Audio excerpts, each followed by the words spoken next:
purpose of our regular Monday slot.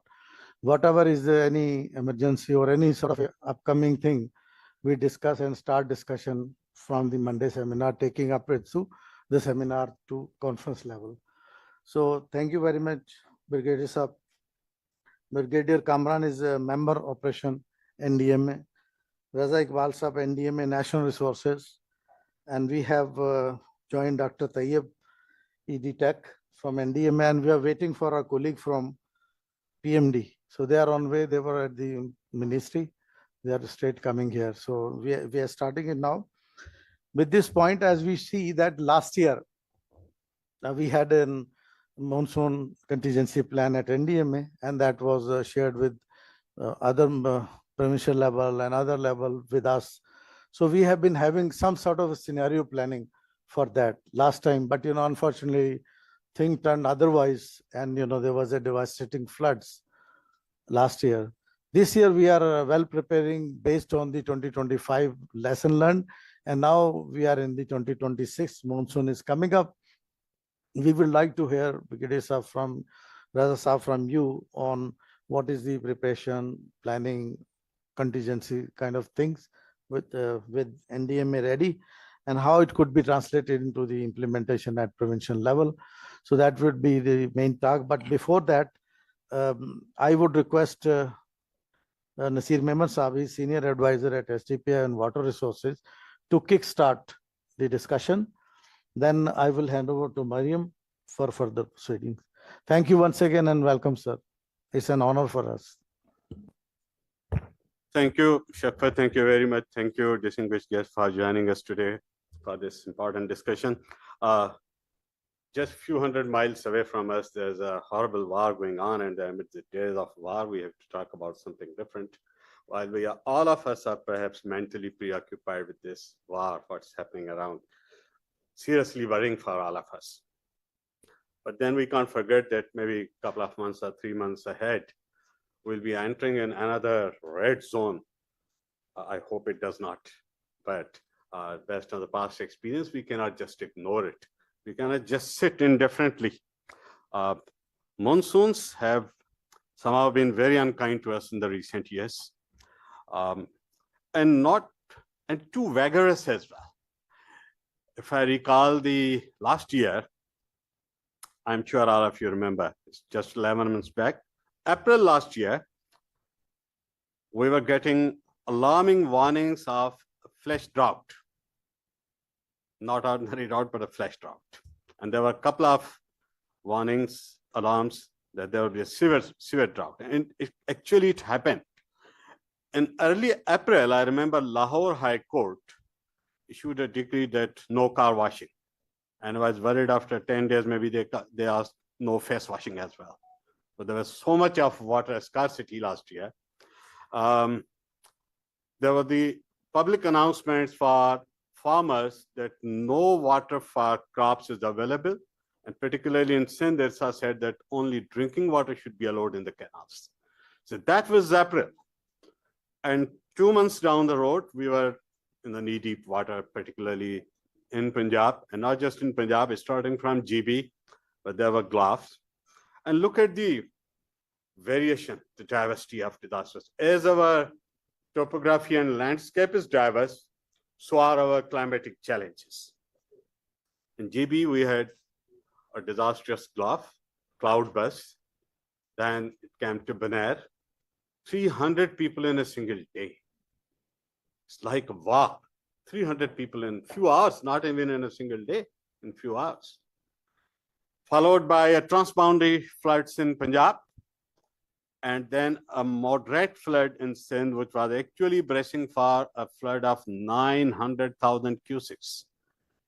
Just by the end of July, Sindh was bracing to receive a flood of 900,000 cusics. But somehow the water dispersed in plains of Punjab, and there was a huge disaster in Punjab, particularly in the southern parts. But even that moderate flow of 400,000, 500,000 cusics, more than 200,000 people in Sindh's Kutch area were displaced for a short while, couple of weeks. But still you can imagine the level of severity. Now, if you go back to the history of floods in this century, of last 25 years, again, look at the pattern, which is not uniform. It's very unpredictable. We generally say it a flood and disaster, but if you zoom in, you will find varying patterns, which is actually very challenging. What was 2010 flood? It was a combination of riverine flood and the hail torrents. There was a huge riverine flood coming from uphills, and I remember it was somewhere in the early August when Sindh was told that it's all right, you'll receive a flood of maybe 700,000 cusics. Engineers were saying, all right, 700,000 cusics is okay. It will be the medium flood, or maybe even a high flood, but it will be safe because Sakkar can easily pass 1.2 million cusics. And then what we saw in the Kohe-Saleman range, there were abnormal rains. Within 48 hours, Indus was swollen to 1 million cusics, 1.1 million cusics, only in 48 hours. So all the predictions were actually redrawn. And then we saw what happened in Sindh. 2022, again in Sindh, the combination of abnormal rainfall and hail torrents that came from Balochistan and entered from the western side of Sindh, and then there was a havoc. And 2025 was, again, within single year, we saw Glove, we saw hail torrents, we saw heavy rains, we saw transboundary floods. So that's very challenging for planners and who have to respond. It's not easy. Four important things I just want to quickly highlight. There are several reasons, but I am very much convinced that I don't blame nature altogether. I don't say these are, I don't use the word of natural disaster. I be very cautious. It's fundamentally the human element that aggravate those disasters and convert them to the abnormal proportions. And then we start blaming nature. No nature has done deforestation in Pakistan. Nature did rather afforestation for us. Alone in Gilgit-Baltistan, the data says that within 20 years, more than 1,700 square kilometer forest vanished. So on an average, 100 square kilometers a year. Imagine we are already a forest deficit country with only 5%, hardly 5% area under forest cover, one of the lowest. And in terms of deforestation, wonderful. We are only second after Afghanistan. This is the problem. Lowest with natural forest cover, highest in deforestation. So this has denuded our mountains and floods. Even a normal flow now becomes a raging flood for us. And last year, I remember when I was talking to a TV anchor, I said, when we treat every tree as a timber and every square inch of land as a plot, then every rain will become flood. And that's what we saw. And then the encroachments, my goodness, you start from the top. Hotels, residential schemes, whole new settlements. Why it has happened?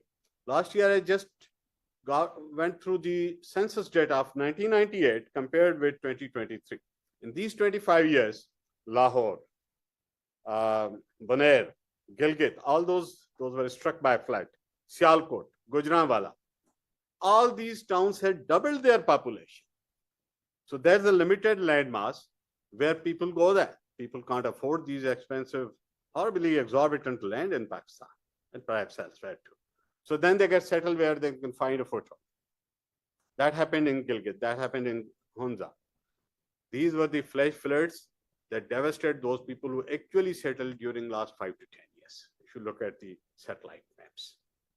So the population burst, the encroachments, the blocking of waterways, blocking of riverine Kacha area.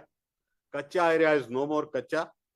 Larger part of Sindh and Punjab's Kacha is now a Pakka area. I don't call it Kacha area. There are properly developed human settlements. There are roads, there are Bijli, there's schools, there's everything.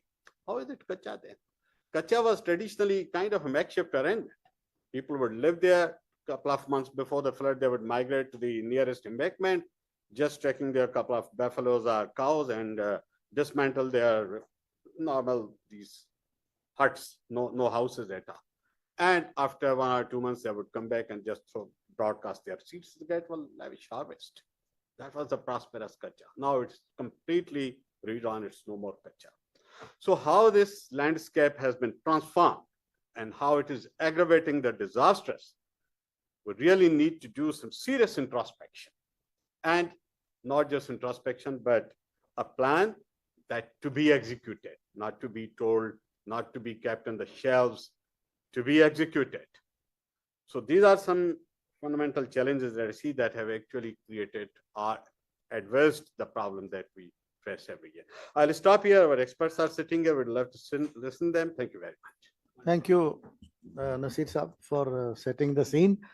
And I think now you can continue with your rest of the program. Thank you, Mariam. Thank you. Am I audible? Yes. Thank you very much, Shafqat Munir Saab, for initiating and very alarming situation which Naseem Memon has just laid out for us. He has nailed it. It's absolutely man-made disasters, not like natural disasters. And I don't think so I have much to add to it because he's champion of this field. And without further ado, I'll begin with Zainab Naeem from STPI.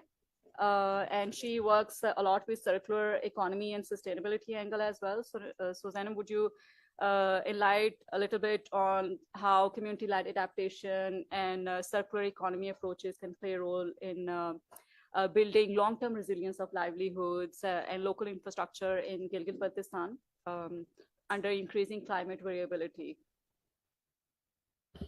Thank you so much, Mariam. So I'll just talk about the broader context, including Gilgit-Baltistan, of course, and the urban context as well. I remember last year when the first cloud burst was reported, one of the reports by STPI were quoted by the mainstream media that was on urban climate resilience. And although that was written a year and a half ago, but the findings that we had presented were being manifested just last year within the urban centers that had become the most vulnerable to the climate change impacts. And let me be very clear, the climate change impacts, specifically when we are talking about monsoon outlook, it does not just include your floods. It includes your droughts. It includes your heat waves. That how these impacts shape your monsoon, that is how your monsoon patterns are determined. Specifically for the South Asia region, your last report by Intergovernmental Panel on Climate Change, that was AR6 report, had already warned about South Asia being one of the most vulnerable in the world to the climate change impacts. And why it is vulnerable? Because of course, it is vulnerable to heat waves, droughts, floods. They have mentioned it due to its socioeconomic challenges, population dynamics, and the density and the agriculture dependent economy. And of course, because of the erratic monsoon patterns. Now, the monsoon in South Asia is also determined by your ENSO patterns, the El Nino Southern oscillations that take place in your tropical Pacific Ocean. So it is a naturally occurring climate phenomena, but it has been extremely affected, rather impacted by the overall global climate change.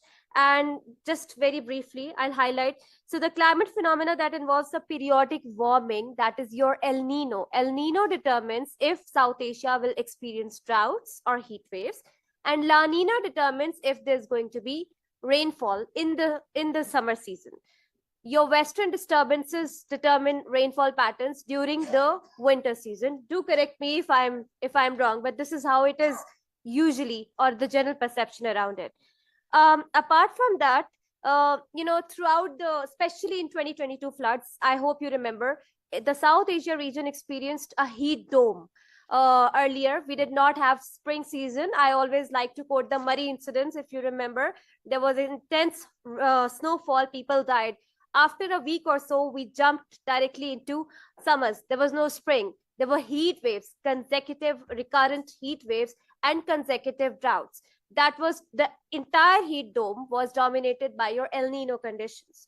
And right after that, La Nina started. And we had experienced what the former minister labeled it as monsoon on steroids. There were hill torrents. There was monsoon coming from the hills in Sindh region as well, Kirthar, Suleiman Ranges, every other hill area in your KP, they experienced intense rainfall. However, last year, there were ENSO neutral conditions. There was no El Nino La Nina experienced, I believe, when we had the first monsoon spell. What was that? And maximum flooding was experienced in your urban centers.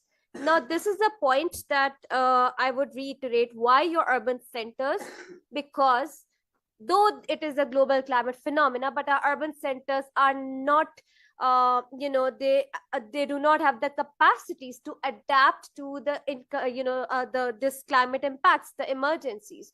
Whenever there's a heat wave and consecutive drought season, the ground, it becomes parched, so its capacity to absorb surface water is declined. So if there is a glow happening in your north and there's a water deluge coming from your northern areas, the ground's capacity is already affected. It is not going to absorb your surface water, and because of the flooding, there's groundwater that is also impacting it, and so the deluge is so, it becomes so huge. And then we do not, our drainage systems in the urban centers, they're not upgraded.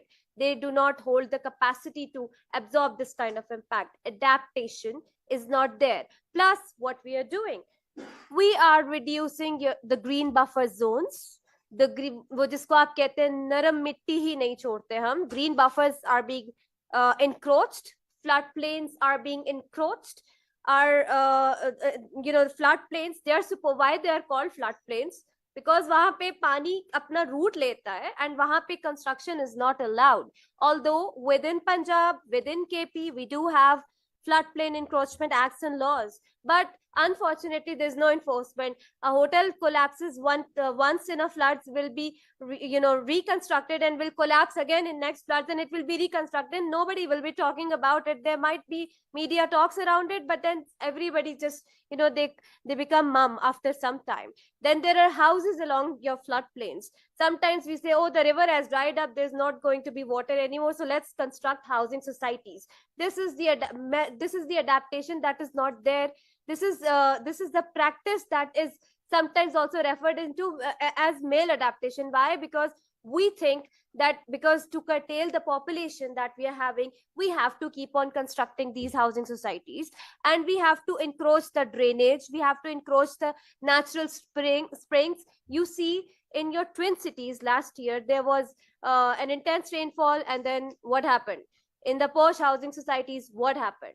I think and another challenge is, specifically when I talk about green buffer zones, I'm also talking about the old trees that are chopped down in the name of development or pollen Can you allergy please trees. wind up in 1 minute? I'm just Thank you. concluding. On the name of your pollen allergies and etc. No matter whatever development is you are doing, if you're chopping down old trees, shisham, filai, and these trees, they take 8 to 10 years to grow. No matter how many trees are planted, they're going to take years for adaptation, and we don't have years. Climate change is your current phenomena. It is an emergency happening. It is not your future phenomena anymore. So this is just a snapshot of monsoon or outlook of disaster that we can foresee.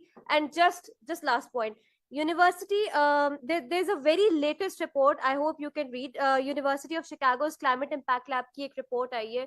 Pakistan's 8 cities are going to experience increased mortality rate because of rising temperatures. Faisalabad, Peshawar, Multan, Gujranwala, Lahore, Hyderabad, Rawalpindi, and Islamabad are among the top 8 cities. Jisme out of 100,000, 51 people will die because of the intense rising heat. So I'll stop here. Thank you. Thank you. Very enlightening discussion, Zainab. And absolutely, this issue is very complicated, and it doesn't have like only one dimension to dive into. And absolutely, the urban areas are also vulnerable, including like our rural areas, as well as we have seen in previous flood as well. We are waiting for Dr. Farooq Bashir, so I'll move to, oh, you're here. Can you please join us here?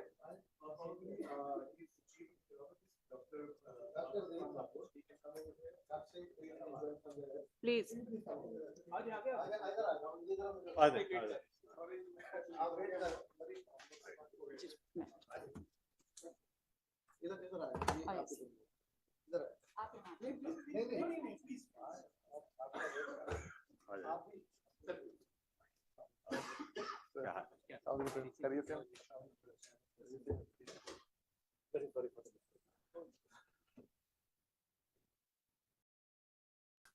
Gee, thank you.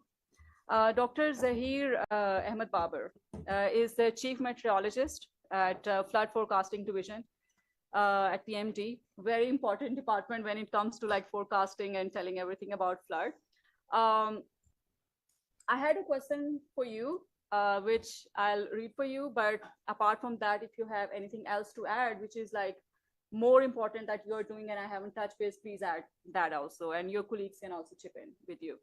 So given the reported 3 to 5 degree above normal temperatures in Gilgit-Baltistan, like Naseem Saab included in his note as well, how are current seasonal forecasts projecting the timing and intensity of the snow melt and glacier runoff during the upcoming monsoon, which is like going to be, we heard the NDM is warning already like 6 months before. And what implications does this have for early flood peaks?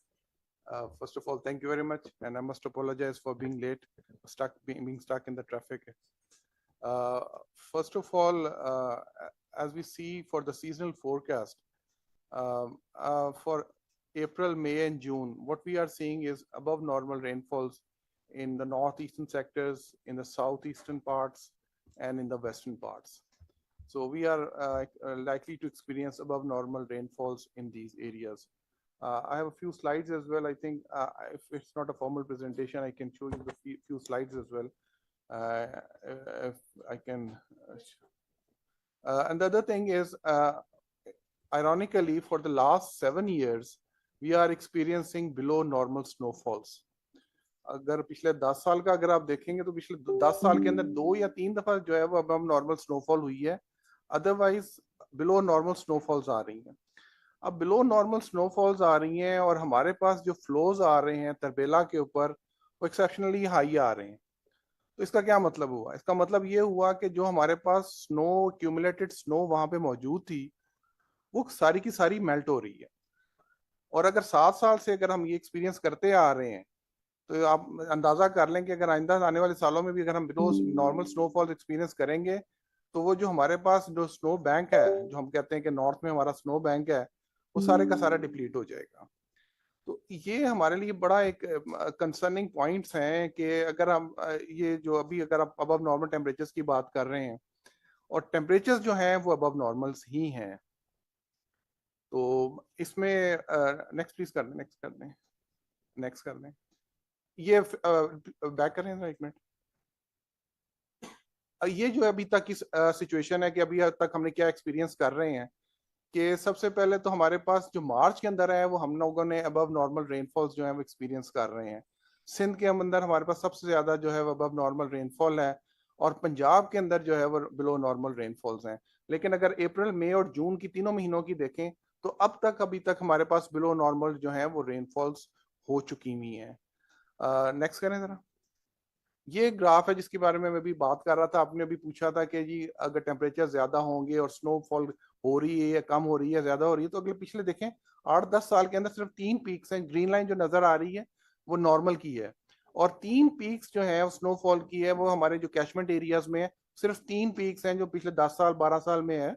Otherwise हमारे पास below normal snowfall हो रही है. और ironically देखें तो पानी जो है हमारे पास ज्यादा आ रहा होता है. क्यों आ रहा है? तो इसका मतलब ये हुआ कि जो आपका स्नो पहले की पड़ी हुई है वही पिघल रही है और ओवर द ईयर्स अगर ये ट्रेंड रहा तो फिर हम पता नहीं कहाँ पे चले जाएंगे. तो ये हमारे लिए बड़ा एक लम्हा फिक्री है. आगे करें जरा, नेक्स्ट प्लीज. तो अगर देखें रेनफॉल के अंदर भी यही पैटर्न है कि रेनफॉल भी हमारे पास जो कैचमेंट एरियाज है हमारे, उनके अंदर जो है वो बिलो नॉर्मल जो है वो रेनफॉल हो रही है. तो ये तमाम चीजें जो है वो इंडिकेटिव हैं कि जो क्लाइमेट चेंज की हम बात कर रहे थे, अभी कह रहे थे कि क्लाइमेट चेंज है और तमाम की वजह से ये बड़ी चीजें हमें पॉइंट कर रही हैं. खासतौर पे स्नो मेल्ट के हवाले से, ग्लोव के हवाले से डॉक्टर फरूख मेरा ख्याल है कोई ज्यादा कमेंट कर सकेंगे कि नॉर्थ और नॉर्थ वेस्ट में हमारे पास अब नॉर्मल टेम्परेचर आ रहे हैं. लेकिन सिर्फ एक टेम्परेचर ही जो है ट्रिगिंग फैक्टर नहीं होता ग्लोव के अंदर, और भी डिफरेंट है. मेरा ख्याल है ग्लोव से मेरे से ज्यादा एक्सपर्ट हैं, तो ये आपको थोड़ा सा मेरे ख्याल है ग्लोव के हवाले से आप ब्रीफ कर देते हैं. I can still add my limited knowledge on glove. Sir ने rightly identify किया कि for last many years we are receiving below normal snowfall in northern Pakistan. It has got a lot of implications. अगर आप glacier को as a bucket assume करें तो उसमें जो इनपुट है वो प्रेसिपिटेशन है और आउटपुट उसकी जो रन ऑफ है टुगेदर विद इवेपोरेशन ये उसकी आउटपुट है. तो फॉर मेनी ईयर्स यहाँ पर ये जो मेनली रिफ्लेक्ट हो रहा है that is for winter season. तो विंटर सीजन में अनफॉर्चुनेटली जो कैचमेंट्स हैं हमारे हिंदू कुश हिमालय कराकोरम माउंटेन्स में they are receiving far below snowfall than the normal. फिर मोस्ट ऑफ द टाइम अगर आप सब लोगों ने ये भी नोटिस किया होगा कि जो स्नोफॉल होती है that is by the end of the winter season. Unfortunately spring के अंदर जो स्नोफॉल होती है वो मेटामॉर्फिज्म के प्रोसेस को एक्सपीरियंस नहीं कर पाती, जिसकी वजह से स्नो कॉम्पैक्ट होके आइस में कन्वर्ट होती है, स्टे करती है और वो अगले हाइड्रोलॉजिकल ईयर में वो अपनी मेमोरी को कंट्रीब्यूट करती है. तो जो लेट सीजन स्नोफॉल है वो अकॉर्डिंगली जल्दी मेल्ट होती है. मेरे से पहले एक स्पीकर ने बड़ा इंसाइटफुल उन्होंने दिया डिस्क्रिप्शन जिसमें उन्होंने बताया कि 2022 में स्प्रिंग वर्चुअली नॉन एग्जिस्टेंट था. It is happening most of the time कि स्प्रिंग वर्चुअली नॉन एग्जिस्टेंट होता जा रहा है. विंटर से हम डायरेक्टली हीट वेव्स के साथ समर्स में एंटर हो जाते हैं और अकॉर्डिंगली जो हमारी कैचमेंट्स हैं एच की वो भी इसी तरह से इफेक्ट होती हैं और वहाँ पे मेल्ट होता है. सर ने आइडेंटिफाई किया कि हमारे रिवर फ्लोज बढ़ रहे हैं. तो रिवर फ्लोज इसलिए बढ़ रहे हैं कि if we consider a bucket model तो जो हमारे पास स्टोरेज है वो फर्दर डिप्लीट हो रही है, उसमें इनपुट कम होती जा रही है, लेकिन जो आपकी आउटपुट है that is regulated by temperature. Thermal regime की वजह से वो रेगुलेट हो रही है तो वो आपकी आउटपुट वहां से चल रही है और ultimately we are getting a depleted storage of ice and snow. बात की जाती है कि glaciers are very sensitive to climate change. ये दोनों एस्पेक्ट में बात दुरुस्त है कि स्लाइट पर्टर्बेशन ग्लेशियर मास को इंक्रीज करने में भी इफेक्टिव होती है और इसी तरह की पर्टर्बेशन उसको डिक्रीज भी कर सकती है. अगर हम हाइड्रोलॉजिकल देखें हिस्ट्री तो 1990s का जो डेकेड है that was quite wet for Pakistan और eventually we experienced surges in glacier many times. उसके बाद 2010 का जो डेकेड है दैट वाज आल्सो वेट. तो उसके बाद अभी तक हम 2018 तक, सॉरी अभी तक तो नहीं कहना चाहिए, इसको भी 8 साल हो चुके हैं, 2018 तक हमने सर्जेस देखी खुर्दुपिन में, शीसपर में और many other glacier. Bad news is these surges are gone now.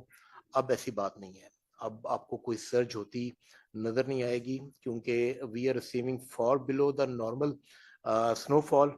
अब इसके इम्पैक्ट्स जो से हैं वो डिजास्टर के ऊपर भी बहुत ज्यादा हैं. ग्लेशियर लेक आउटबर्स्ट फ्लडिंग एक फिनोमेना रिसेंटली बहुत ज्यादा लाइमलाइट में आया, पहले भी होता था लेकिन कंसर्निंग इशू ये है कि अब हम क्योंकि ह्यूमन पॉपुलेशन ग्रो कर रही है, डेवलपमेंट ग्रो कर रही है, तो पहले अगर एक डिजास्टर होता है नोबडी केयर्स. अगर एक पत्थर गिर गया पॉइंट ए से पॉइंट बी पे नोबडी केयर्स. लेकिन अब वो पत्थर आपका रास्ता रोक लेता है, आपका पुल दरियाबुर्द हो जाता है, आपकी सड़क ब्लॉक हो जाती है. तो we are very much concern now कि अब अगर कोई डिजास्टर्स होते हैं तो उसकी वजह से ह्यूमन पॉपुलेशन अफेक्ट हो रही है. With depletion of glaciers glacier lake outburst flooding का जो फिनोमेना है वो डेफिनेटली बढ़ता जा रहा है और we have got around 7,000 glaciers. Rather interestingly, with the decrease of precipitation, जो number of glaciers हैं वो थोड़े से बढ़ गए हैं. Reason is कि some glaciers are ice masses are bifurcating into small pieces. तो वो जो number of independent glaciers हैं they are probably increasing, लेकिन overall area है जो उसका कम होता जा रहा है. तो the season starts from glacier lake outburst at low level, यानी कि 2000 से लेकर 2500 मीटर एलिवेशन के अराउंड जो लेक्स हैं वो सीजन के शुरू में आउटबर्स्ट होती हैं. अगर आप पूछें तो 2022 में 7 मई को फिनोमेना हुआ था शीसपर का, क्योंकि वो एक लो लाइंग लेक थी तो वो वहां पे इवेंट हुआ. और अगर हम toward the end off season जाएं तो अगस्त के माह तक जो हाई एलिवेटेड लेक्स हैं जैसे कनकोडिया अराउंड 4500 मीटर्स पे है, तो वहां पर जो लेक्स बनती हैं वो आउटबर्स्ट होती हैं. तो ये पूरा स्पेक्ट्रम जो एलिवेशन का है वो रिस्पॉन्ड करता है थर्मल रिजीम को और थ्रू आउट द आप कह लें कि समर सीजन हमें ग्लेशियर लेक आउटबर्स्ट एक्सपीरियंस होता है. कुछ ग्लेशियर लेक आउटबर्स्ट के एपिसोड 2 जनवरी को भी हुई हैं लेकिन दे आर क्वाइट रेयर. उसके मैं डायनामिक्स में खैर अभी नहीं जाऊंगा since we are talking about monsoon. तो सर अभी आगे चल के प्रेजेंट करेंगे तो यू विल सी के प्रोजेक्शन इज के we are getting higher temperatures in Gilgit Baltistan. और गिलगित बल्तिस्तान के higher temperature means a lot. it means we have already got less snowfall and we are expecting more sensible heat that will convert into more river runoff from glaciers and more disasters. फिर इस सूरत में ma'am ने already बड़ी insightful discussion की जिसमें उन्होंने बताया कि डेसिकेटेड सॉइल का बिहेवियर टूवर्ड प्रेसिपिटेशन क्या होता है कि it immediately turn into inundation या रन ऑफ. तो मतलब इट इज रियली इंप्रेसिव कि you know all this information. बड़ा अच्छा लगा मुझे जान के कि people are talking about these things. तो जो डेसिकेटेड सॉइल्स हैं वो unfortunately they do not absorb water readily. वो बड़ा इमीडिएटली उसको कन्वर्ट कर देते हैं रन ऑफ में या इनंडेशन में. तो जो चांसेस हैं आपके ड्यू टू टोरेंशियल रेनफॉल, उसके साथ जो मड स्लाइड है, लैंड स्लाइड है, रॉक फॉल है, वो सारे बढ़ जाते हैं. तो फिर आखिरी बात एक मैं ऐड करता जाऊं कि now we are experiencing convective activity in the mountains as well. गुज़िश्ता सालों में ऐसा नहीं होता था यार, बल्कि आप तमाम लोग माशाल्लाह अगर मुझसे यंगर भी हैं तो तमाम लोगों ने झड़ी देखी होगी. अब झड़ियां नहीं होती. अब 30 मिनट में सारी रेनफॉल हो जाती है और वो एक ही जगह पे डाउनपोर हो जाता है. और वहाँ पे वो अगर अर्बन लोकेलिटी है तो वो बड़ी जल्दी कन्वर्ट हो जाएगा अर्बन फ्लडिंग में. तो वो डाउनपोर नहीं होता. खैर उसकी रीजंस में मैं भी नहीं जाऊंगा, we are aware of that why it is happening. तो the same phenomena is happening in GB as well. और जब वहां पर हाईली फ्रेजाइल एनवायरनमेंट में एक जगह पे टोरेंशियल रेनफॉल होती है तो दैट इज क्वाइट कैटास्ट्रॉफी. वो डेफिनेटली वहाँ पे लोकल जो आबादी है उसको भी इफेक्ट करती है और जो आपके कम्युनिकेशन के जो ज़राए आमदरफ्त वगैरह वो भी सेवर हो जाते हैं. तो we are expecting above average rainfall as doctor Babar already said. और together with that we are expecting higher temperature. तो ये रेसिपी जो सी है वो डिजास्टर के लिए कंप्लीट है ऑलमोस्ट.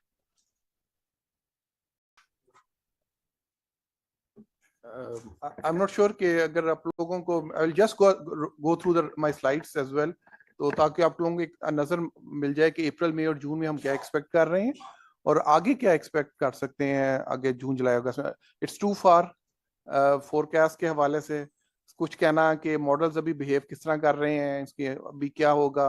अभी एलिनो और लानीना का जिक्र हुआ था तो वो भी मैंने आप लोगों के लिए सिर्फ अवेयरनेस के लिए स्लाइड्स रखी हुई हैं ताकि आप लोग उसको देख लें कि एलिनो और लानीना जो है वो किस तरह करते हैं. ये स्लाइड्स वैसे मैंने इसलिए रखी थी कि आप लोगों को ये थोड़ा सा अंदाजा हो कि जो पिछली दफा जो फ्लड्स आए हैं और पानी की अवेलेबिलिटी है उसकी सूरत हाल क्या है. पिछले 2 साल के अंदर, पिछले साल और इस साल के अंदर आप देखेंगे कि हमारे तरबेला और मंगला के रिजर्वायर्स जो हैं वो ऑलमोस्ट 10 to 15%, 17% फिल हैं और पिछले साल जो है इस वक्त ऑलमोस्ट एम्प्टी थे. लेकिन सबसे खतरनाक बात यह है कि अगर हम ईस्टर्न साइड पे देखें हमारे इंडियन रिजर्वायर्स के ऊपर तो वो देखें तो वो भरे हुए हैं. 52% है, 32% है, 42% भरे हुए हैं. और इसी तरह अगर पिछले साल जो थे वो 20%, 21% थे. तो अगर हम मानसून के अंदर अगर हम एक्स्ट्राऑर्डिनरी ईस्टर्न रिवर्स के ऊपर रेनफॉल एक्सपेक्ट करते हैं तो डैम्स जो है उनके पहले ही भरे हुए हैं और हमारे पास भी भरे हुए डैम है. तो ये चीजें जो हैं थोड़ी सी हमारे लिए खतरनाक हो सकती हैं. नेक्स्ट प्लीज करें. अगर पिछले 5 साल में भी देखें तो पिछले 5 साल के अंदर भी इस वक्त जो सूरत हाल है वो डैम्स की, वो पानी की काफी बेहतर सूरत हाल है. पानी जो है वो काफी बेहतर है.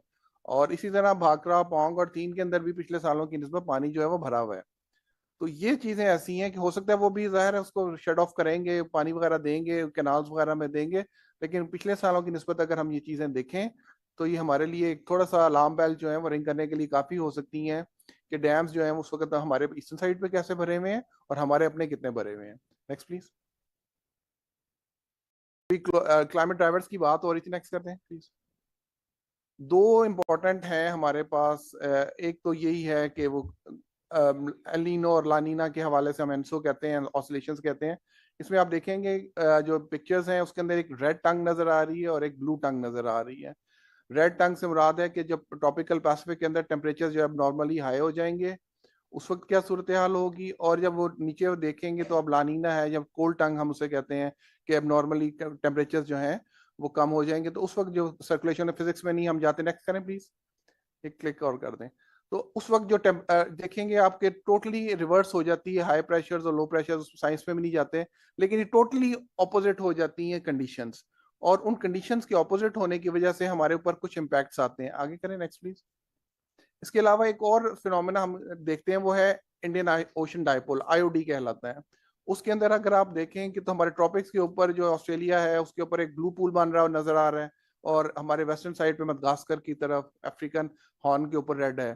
तो ये पॉजिटिव आईओडी है और एक नेगेटिव आईओडी है।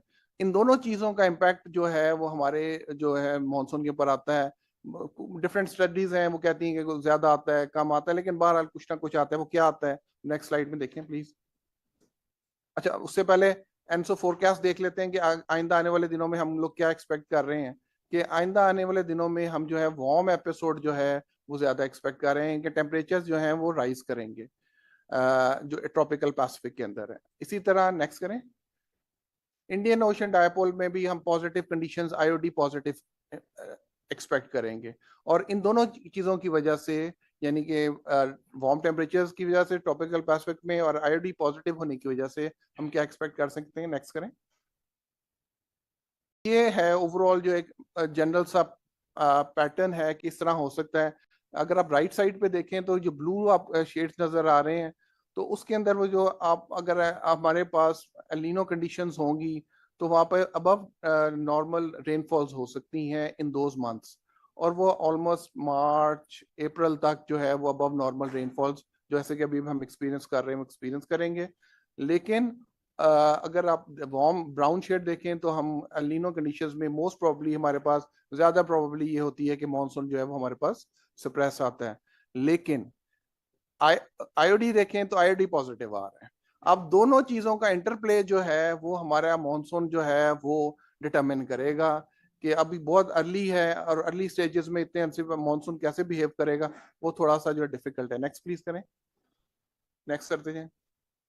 ये जैसा कि मैंने बताया था कि हमारे पास अगर हम टेक्सटाइल प्रोबेबिलिटी देखें तो north eastern parts, south eastern parts और हमारे वेस्टर्न पार्ट्स, इस पे हम जो है अब नॉर्मल रेनफॉल्स जो है अप्रैल मई और जून में जो है एक्सपेक्ट कर रहे हैं। और इसी वजह से जो अब नॉर्मल रेनफॉल्स जो है अभी अभी हम देख रहे हैं कि रेनफॉल्स जो है हमारे पास हमारे वेस्टर्न हाफ में ज्यादा हुई हैं। सिंध में भी अब नॉर्मल रेनफॉल्स जो है अभी तक एक्सपीरियंस कर चुके हैं हम। नेक्स्ट करें। नेक्स्ट करते हैं। इसी तरह का टेम्परेचर देखें, अभी डॉक्टर फारूक ने भी बता रहे थे कि आप नॉर्दर्न पार्ट देखें तो वहां पे हमारे पास वेरी हाई प्रोबेबिलिटी है अबव नॉर्मल रेनफॉल्स की। इसी तरह ऊपर नॉर्दर्न पार्ट्स में भी देखेंगे तो टेम्परेचर हमारे पास जो है वो ज्यादा है। नेचर को भी पता चल रहा है, शायद हम जो है क्लाइमेट चेंज या मॉनसून डिस्कस कर रहे हैं। सही दिन पे प्रोग्राम हो रहा है।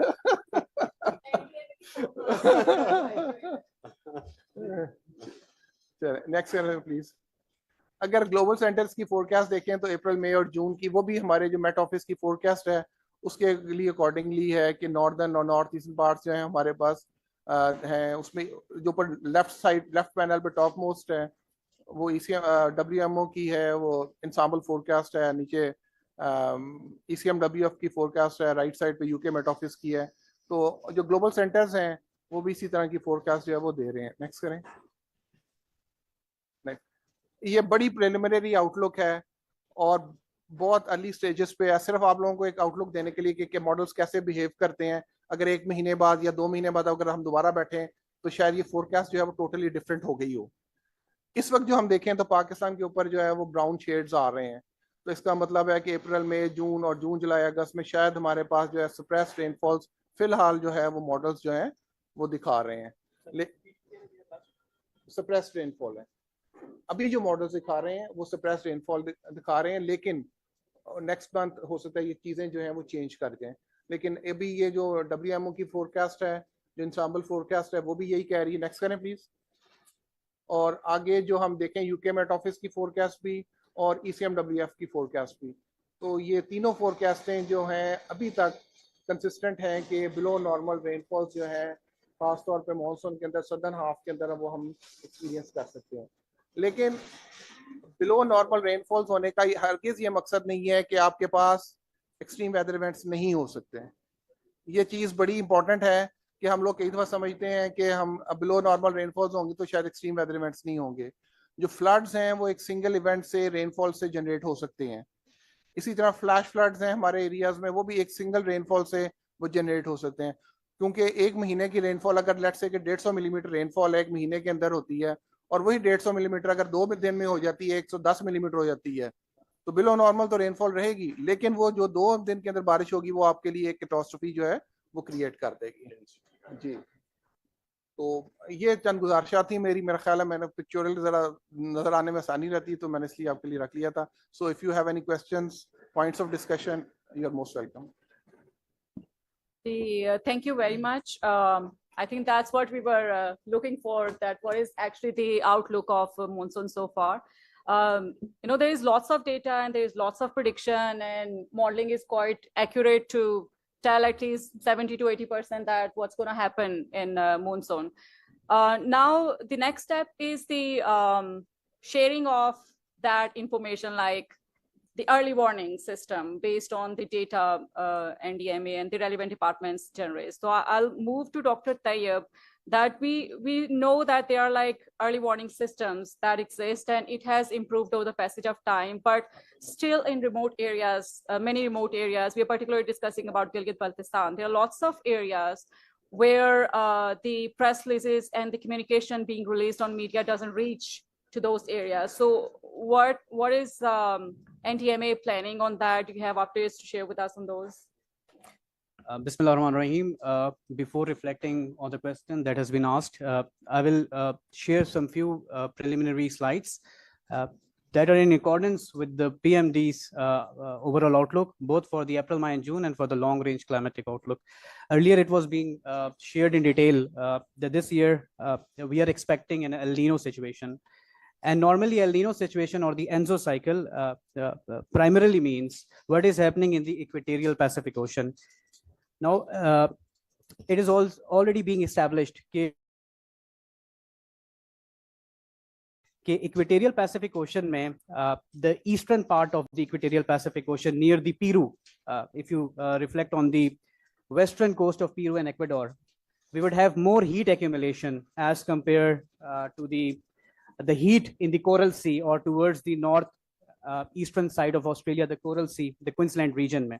So normally, if we have a more accumulated heat content in the eastern Pacific Ocean, equatorial Pacific Ocean, this condition normally indicates that we have the El Nino. Now, El Nino also have several thresholds.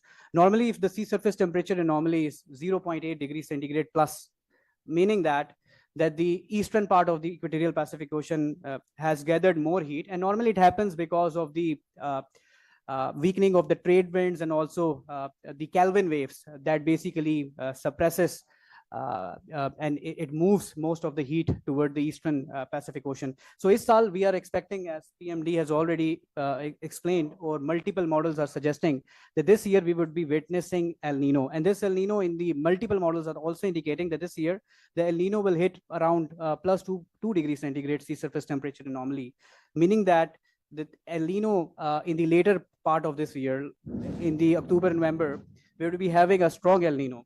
And normally, strong El Nino suggests, as we indicated in today's presentation, that we would be having more rainfall activity in the western part of the South America, which includes the Chile, Peru, Ecuador, and the other regions.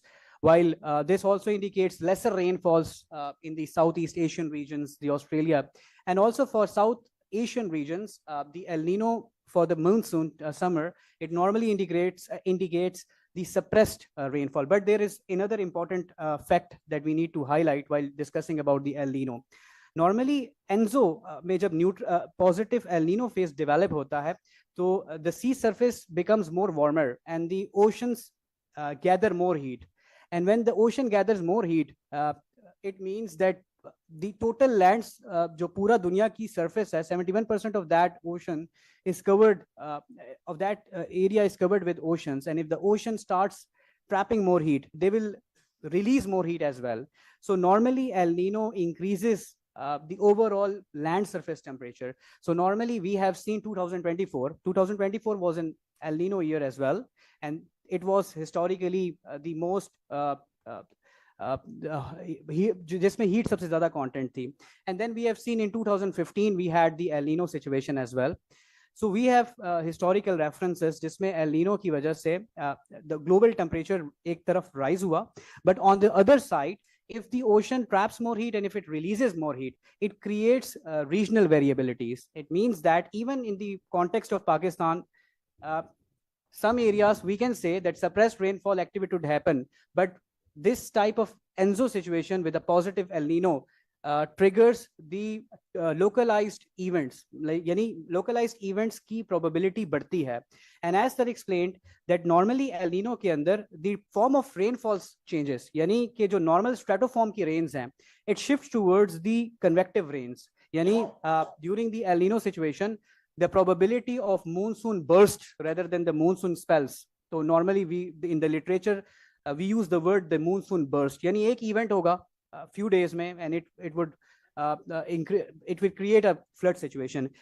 Interestingly, 2010, where we faced a massive super flood, was also a declining El Nino. So normally suppressed rainfall doesn't mean that the flood probability becomes lesser.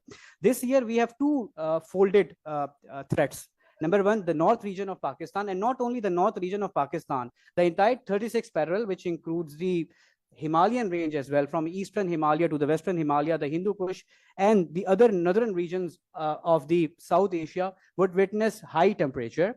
And this high temperature would create more melting, as indicated that during the El Nino situation, we have more horizontal flows as well. And if we trace the last El Nino, 2024, and the earlier one, 2015, in 2015 and 2016, we also had a super El Nino, and that El Nino triggered in 2015 upper Indus Basin में flood की situation, because we had more runoff due to the glacier melting. Normally, glacier melting, when we say, so it has more relation with the accumulation in the winter versus ablation in the summer. As we know that winter's key total overall snow accumulation is retreating, is reducing, and also the rainfall and snow pattern is now limited to the late part of the winter. Normally, late part of winter, whenever snow happens, it doesn't compact into ice. The complete morphology from the snow to the ferns and then grains and powder snow to the fully fledged compacted ice. It normally happens during in the early winters if the snowfall happens. This year we have seen that the late यहाँ पे भी इस साल भी हमारी जो snow थी, it was in the late winter, and normally late winter snow doesn't give time to the snow to become a compact snow or it to feed to the glaciers. So this is normally known as when the accumulation in the winter becomes lesser as compared to the ablation, yani evaporation in the summer. So we normally have the snow line moving northward, and it is happening in Pakistan that our snow line is moving northward. Our glaciers are retreating, and they are creating a number of lakes. As sir said, 7,000 we have the major glaciers, and the new studies indicates 13,000 total glaciers. And there are several types of glaciers in Pakistan. We have the moraine dammed glaciers, the creek glaciers, the valley glaciers, hanging glaciers, the supra glaciers, the subsurface glaciers. So there are several variants of glaciers that are in Pakistan, glacier lakes in Pakistan, and many of them are very potentially vulnerable because of the increase of the glacier runoff melt, which is causing more expansion in the volumes of these glacier lakes, and also the snout of the glacier. If it is made up of the unconsolidated moraines or debris, obviously the dam would break and it would cause the glacier lake outburst flooding. So there are a number of different triggering factors where temperature is only one factor. We also include several other factors depending upon the geomorphology of that basin, of that glacier lake, the snout, and several other the glacier type. So we calculate the glacier lake outburst flooding hazard risk. And this year, several indicators are indicating that the frequency and intensity of the glacier lake outburst flooding for this year would be higher. Secondly, this is also indicating this year the super El Nino or higher temperatures in the during the El Nino situation normally triggers heat wave. We have seen heat wave during 2015 in Karachi, where unfortunately in Sindh, we saw devastation. More than 2,000 people died due to extreme weather heat wave that happened during the month of June. This year, we have historical resemblance with the year 2015 based upon the dynamics, global dynamics. The El Nino reaching to the super El Nino, we have the IOD becoming positive. So in this year, we as an NDMA are anticipating more episodic burst of monsoons rather than complete spells of monsoon. Last year, we had several spells because of the neutral condition of the ENSO, but this year, several different indicators where El Nino La Nina Southern Oscillation, the Indian Ocean Dipole, the position of the subtropical jet stream, and also the several other intra-seasonal variabilities, such as the Madden-Julian oscillation, which phase would be in a specific month within the monsoon, would determine the overall behavior of the monsoon. We also see closely the Tibetan plateau and the warming nature of the Tibetan plateau. There is a concept known as the Tibetan plateau heat pump, which basically creates a more conducive environment for the monsoon trough to be attracted towards the northern region and also trace the entire Indo-Gangetic plain. This year, the Tibetan plateau would also be showing a warmer situation, and that Tibetan heat pump would also create more episodic arrival of the burst of monsoons rather than the spells of the monsoons. Secondly, this year we are anticipating more melting, meaning that the Indus flows, particularly the upper basin flows, would be higher for this year.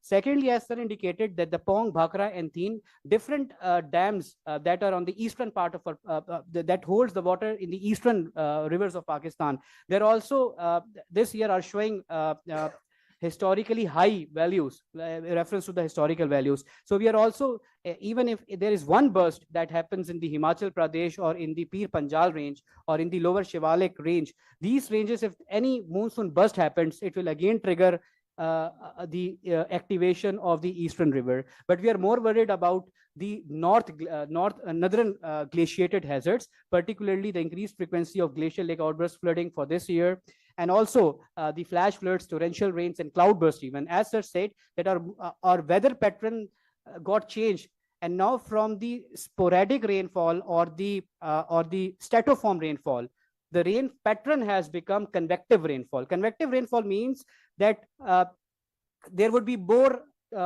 torrents that would happen in a short pulse in duration of time, and that creates an ideal recipe for the local inundation, the urban flooding. So these are the situations that we are anticipating for this year. So there are several slides. For instance, as sir explained, that this year and from the last couple of years, there is a concept in the cryosphere known as the snow buffer effect or the glacier buffer effect. Normally, if there is no enough snow, that normally becomes a runoff in the summers as during the ablation. So the glacier start exposing its perennial ice, and that perennial ice is normally a buffer, and that buffer provides the runoff during the dry seasons. And from last couple of years, the glacier buffer effect is providing the perennial melting of the glacier ice. This is also known as in the literature the glacier blue ice effect, that the blue ice, which indicates a perennial ice, get exposed, and that is a compacted ice that starts melting. There is another important concept in the northern hemisphere, in the northern glaciated region of Pakistan, which is known as snow darkening effect. Unfortunately, our glaciers in the north are becoming more and more dusty because of the accumulation of the unburnt carbon that is accumulated on the glaciers, and they are reducing the albedo. And the reduction of the albedo means there would be more exposure to the solar radiation and more melting. It would be, in other words, there would be more melting. Secondly, if we have seen from last couple of years that the summer rainfall are showing positive departure, while the winter rainfalls are showing the negative departure. Normally, western disturbance are those basically rains or the snow that basically feeds the glacier. Normally, if you have lesser rains during the western disturbance and more rains during the winter seasons and more rains in the monsoon season, it also degrades the health of our north glaciers. And it is happening in the monsoon. From the last couple of years, we are seeing positive deviation from the normal and lesser rains during the winter. So all these together indicates higher fragility of the glaciers of Pakistan. Now, to your to respond to your question, NDMA has a very comprehensive risk communication strategy. We have several platforms through which we communicate the targeted audience or the targeted community of any impending hazard that is likely to unfold in that region.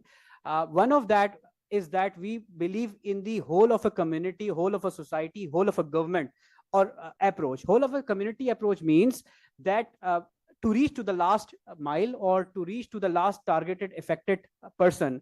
For that, what we do, we have developed a complete the risk communication framework, in which once we identify those regions that are potentially vulnerable in terms of facing any disaster, the first thing we start doing the community-based disaster risk reduction activities. We have a dedicated wing within the NDMA known as the National Institute of Disaster Management. They have their trainers that go there and sensitize the people, that specific those vulnerable people about any impending disaster that could unfold there. Secondly, we do a massive media campaign. Even in the morning, I had a brief to the media about the evolving situation, not only limited to Pakistan, but entire Middle East and the Central Asian region and the Persian Gulf. So we keep on monitoring this. We have a close coordination with Pakistan Meteorological Department. We follow their advisories. Most of their advisories are what we follow, and then we use other regional models, and most of them are in compliance with that. But most of our focus is to convert that advisory into disaster risk profiling to understand the overall exposure. For instance, if a weather event is happening, so how many people, agriculture, infrastructure, community, and different elements would get exposed. We call it a risk lens. In risk lens, we have the hazard coming from the PMD, then we overlay the exposure, and by exposure we means different elements that are likely to get exposed in that imminent situation. Then we also conduct the entire risk assessment to understand the entire risk picture of that area. We also have dedicated mobile applications such as the NDMA disaster alert application, where we keep on adding different alerts. Similarly, our operations wing headed by Brigadier Kamran, he would be presenting more about different ways of communicating the information to the provincial disaster management authority and to the line departments. Thank you. Thank you. I think it is like every speaker is scaring me, and I think to everybody. You rightly said that, and I'm glad that the relevant institutions are like taking it forward. The citizen science concept, I mean, that's what we need in remote areas to communicate them in non-conventional way. Before moving to Brigadier Kamran Saab, I'll ask Raza Iqbal Sahab, who is the Senior Director, National Resources. When it comes to resources, there is lots of fights between provinces too, but I think there's like institute when it comes to disaster management. So what are the challenges, in terms of accessing and utilizing resources during disasters or even before disaster? Because we know that Pakistan's economy is, every time it's hit by flooding or any other like man-made disasters, and we go back to, again to, I don't want to say zero, but the situation is kind of similar every time we are hit by disaster. So what are challenges domestically as well as like international finance mechanisms? Thank you.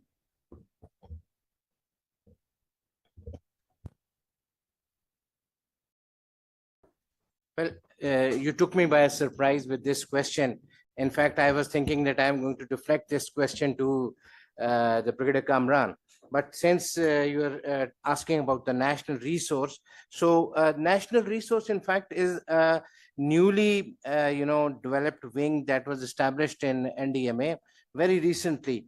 And our mandate is to harness the potentials of the private sector as well as the industrial sector. In 2025 floods, we acted like a force multiplier to the government's effort, and we were able to provide around 3,400 tons of NFIs. This was apart from the financial,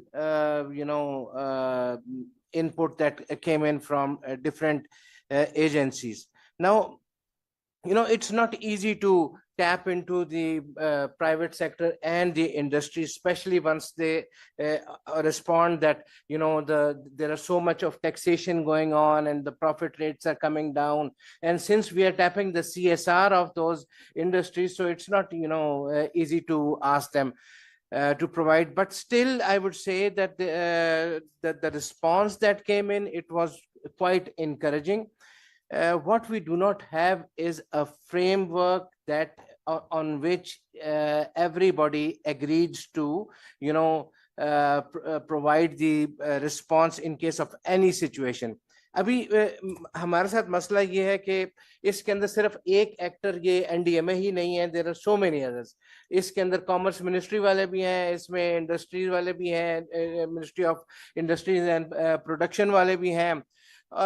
इन सब को और साथ ही SCCP वालों को लेके और एफपीसीसीआई वालों को लेकर साथ चलना, it's a bit complex. But then again, public private partnerships there are so many examples, like you were just saying. I've been in NDMA for more than a decade now. I have been in operations, I have been in disaster risk reduction, I have been in the plans which deals with the NGOs, INGOs, and the UN also. And now finally I've landed up perhaps at the twilight of my service in the National Resource Wing. So once I look back, I would like to give you an example of what the situation is actually on ground, especially related to the floods of 2022. Now, more than 32 million people were affected during the floods of 2022, and Pakistan had to go in for an international appeal. So by good luck or bad luck, I was made the national focal point for the international relief. So it was a very, complex situation. I'll just paint you what happened and how we responded. We had trucks coming in with food items from the Sust border up in the north, from China. We had lots of trucks carrying NFIs and food items again from Turkham border. These were coming in from Tajikistan and Turkmenistan. And then if we come to the western side, we had 13 goodness trains. They call them the goodness trains, coming from Turkey also. Now each of the goodness train of Turkey was equivalent to 2 trains of Pakistan. And now these trains used to come till Zahedan, and we had to send our trains across to Zahedan. Why? Because of the issue of broad gauge and narrow gauge. Now what we had to do was we had to offload those items, and those items had to be bulk broken, because maybe in one of the cart of that train it was the NFIs, in one it was food items, and in one it was so blah blah blah. And those items, once we had to deliver it to the affected people, it had to be a mix of different things. So they had to be bulk broken, loaded onto our trains. Then we took them to there is a place called Dalbadin in Balochistan, and there again we had to offload those items. Why? Because the bridge ahead of Dalbadin was destroyed.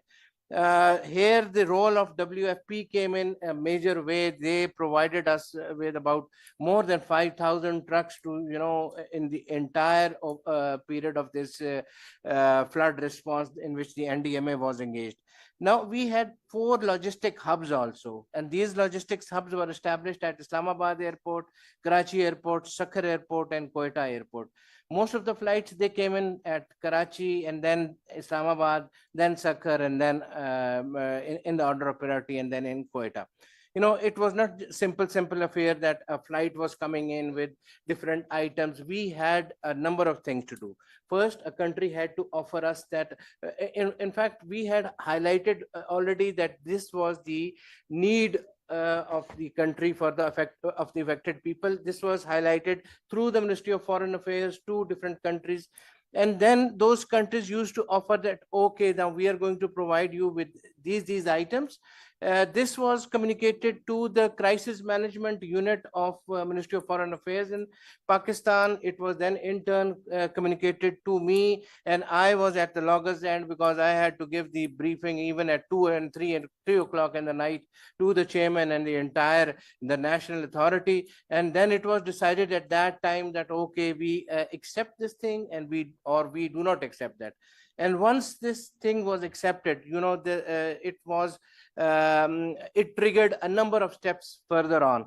We not only had to inform that country, we had to ensure that the plane landed at a given time, because there were so many aircrafts coming in, and they had to be lined up, and they their clearances, and then once they landed up at that particular airport, there was we had to ensure that all the taxes, they were exempted, and our teams were there, and after the exemption of taxes, all those items had to be again loaded onto the trucks, moved either to our warehouse, or they were sent to the provinces or to the district disaster management authorities. In fact, it was the district administration in most of the cases that we shared. Now, in the south, we had those ships also coming in, and they were carrying those huge containers with so many items, and again, the same process had to be carried out. We had medical teams coming in. We had those huge water purification units, like the Danes. They had that water purification unit, which was run by almost 22 people.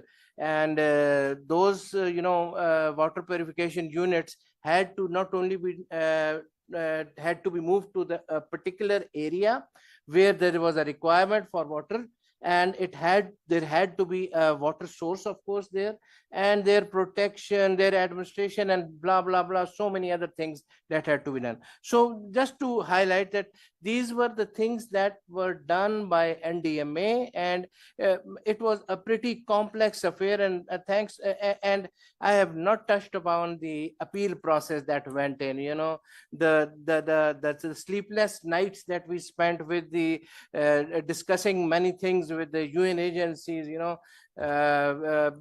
Initial ask was somewhere around 186 million, and then later on it came to somewhere around 862 or 861 million. And so in this case, again, if I turn the question back to the national resource, philanthropist organizations, industries, and the private sector again played its role. NGOs and INGOs played a major role, and UN, of course, they were implementing many things, sometimes directly or through their implementing partners, which were again the NGOs and INGOs. And then we had a number of bilateral, relations with countries like China and Turkey and so many others and Saudi Arabia, and they were also providing those relief items. So, to cut this entire story short, it's a pretty complex affair. And before I hand you over to Brigadier Kamran, I would like to leave you with this question that's now coming up. In the present scenario that's going on, especially what's happening in our neighborhood, don't you think that its fallout would add to our complexities, especially if the monsoon is coming in a big way, or flood situation is coming, and already we are taxed with regards to dearth in the energy resources and with regards to our own financial constraints? How will we respond? This is a question that needs to be answered, and don't ask me that question. Thank you so much. Thank you, Raza Iqbal Saab. It's disheartening to know as well that the teams are always like on so much stretch and doing so many things, but when it reaches to local administration, then the corruption begins, and the people who are affected actually on ground doesn't get those perishable items to to get consumed. And I hope that improves with the passage of time. You have asked a right person, and that's a difficult question too. That's why we kept that for Brigadier Kamran Sahab. And my question to you was that what are the, we know the outlook, and I'm sure you're aware with your teams, they must be briefing you like all the time. What is the contingency plan for provinces, if there is any, for 2026? And like Raza Iqbal Saab said, given the regional situation, if that, all eyes on Islamabad these days, if that doesn't get resolved, how does the situation look like, and how would your contingency plan for 2026 would evolve? Thank you, Madam. Colonel Raza का question का तो मैं जवाब नहीं दूंगा, ठीक है? तो पिक्चर आपको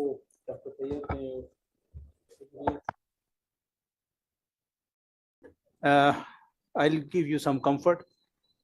my brief would cover in two categories. First, I'll give you the framework which Pakistan is following. A response जो है वो कैसे generate किया जाता है in Pakistan. जितने London people यहाँ पे बैठे हुए हैं, they must be knowing this all these things. So I'm sorry if there is a something I am repeating, but maybe it's new thing for somebody, or we can make out how response is generated in Pakistan. So pointer मिल सकता है? Pointer है? इसमें light कौन सी ये ठीक है. इसमें centre में अगर आप देखिएगा तो ये नेशनल जो हमारा एक्ट है NDMA act 2010, it says that our NDMA mandate is to act as implementing, coordinating and monitoring body for the national plan and national policy with reference to disaster management. So this is the federal level responsibility of NDMA. Then comes the provincial and district level responsibility as per the act. That says that the fundamental responsibility to manage the disaster with all its allied activities rest with respective provincial and district departments. So this मैंने क्यों इसको cover किया? Because I want to give you that किस level पे we have to be prepared for the response, और किस किस्म के response को we have to be prepared at the district level, at the provincial level, at the federal level, and how we are doing that. That I will cover in later parts.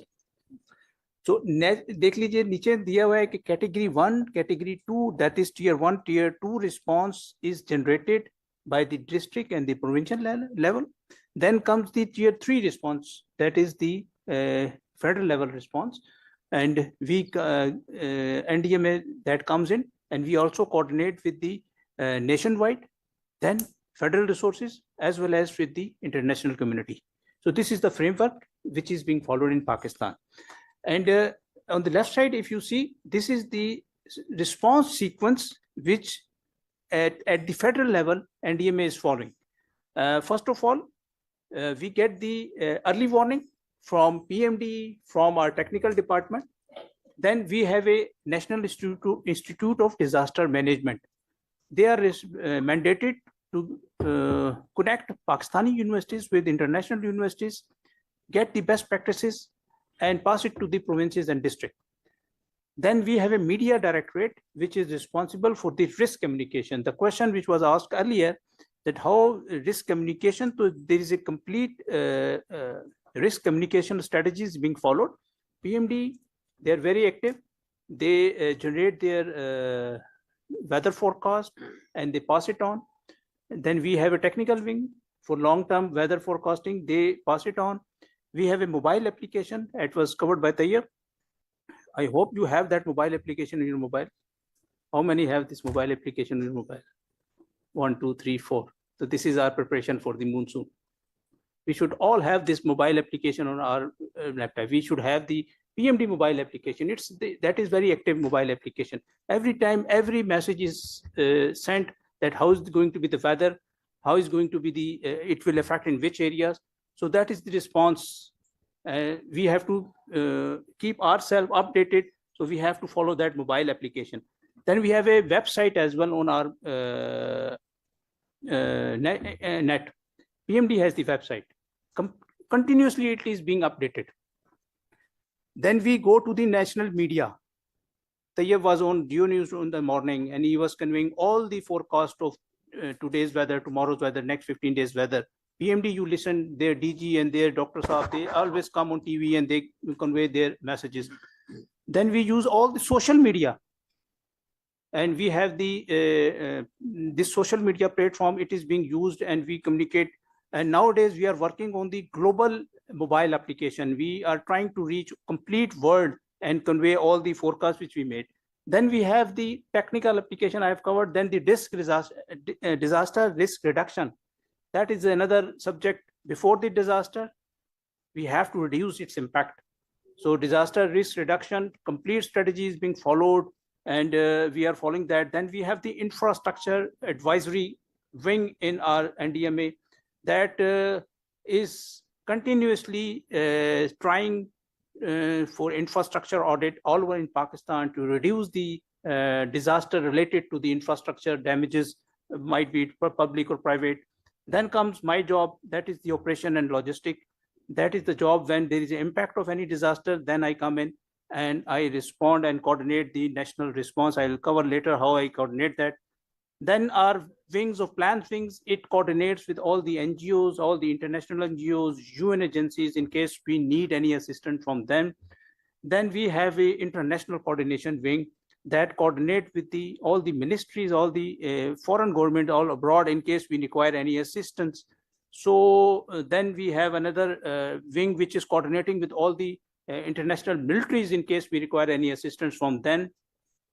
Then comes the national resource. We are mixing the national resource terminology. I'll explain you later. National resource, which Colonel Raza is part of that. National resource से मतलब हम लेते हैं कि पाकिस्तान के अंदर other than the government and public sector there is a huge potential of private sector we call it a national resource वो I will cover later उसको क्या कहते हैं then it's okay next please अच्छा next this is the framework which we follow. This is the sequence which we follow to generate the response. आपको में से ज़्यादातर लोगों को पता होगा लेकिन मे भी कुछ लोगों के लिए नए हो. As we receive the threats, Dr. Babar or Dr. Tayyab, they give us threat. So when they give us threat, so we make you comfortable. So we make advisories, and these advisories officially we issue to all the ministries. PMD, they also issue the weather forecast. We issue the advisories कि इससे क्या होगा और क्या आपने करना है.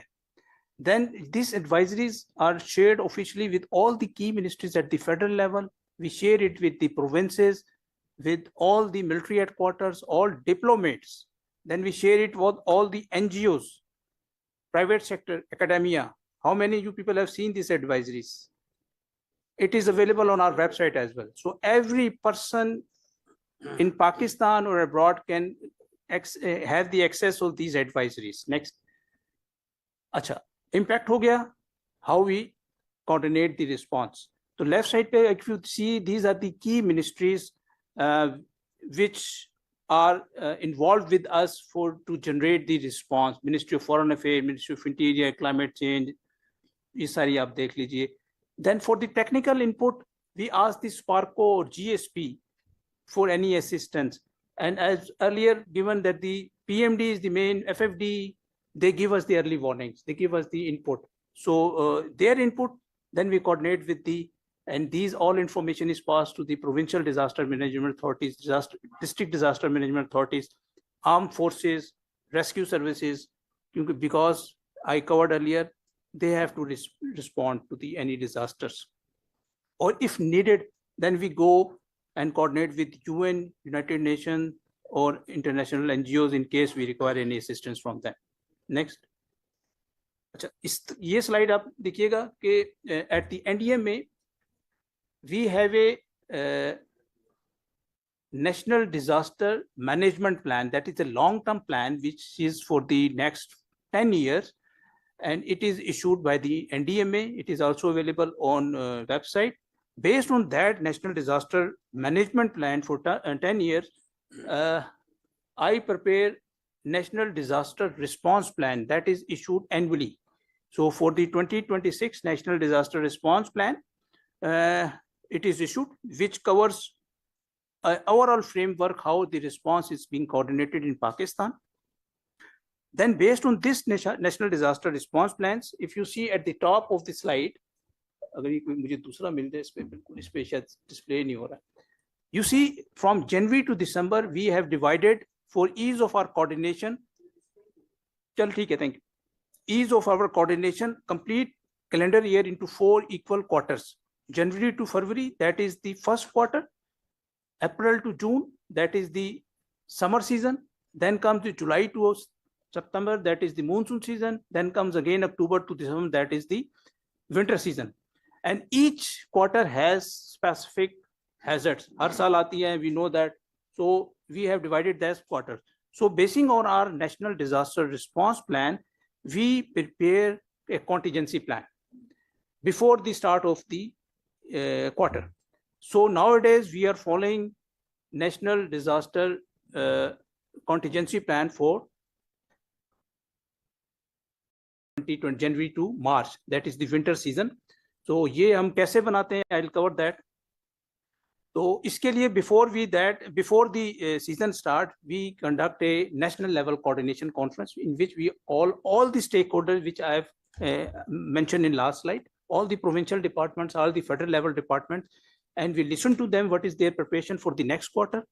Based on their input, we formulate a contingency plan for next 3 months, and that is issued, and we start following that to generate the response. So nowadays we are working on the next quarter, that is from April to June, that is the summer season. And what are the hazards you can see at the app: heat waves, forest fire, cyclones. And within next few days we will issue that contingency plan. We have already consulted PMD and the Dr. Tayyab team, the provinces, and based on that we will issue the contingency plan, and we will start following that next 3 months. For monsoon, July to September, by May end, we will be clear. We will receive input from Dr. Babar, from Tayyab, that how is unfolding, how this monsoon will unfold in 2026. Then we will coordinate with all the provinces, what is their preparation, what all resources they have, what all additionally they need. And based on that, before start of June, we will issue the contingency plan for the monsoon. So this is a procedure we follow, and we next slide.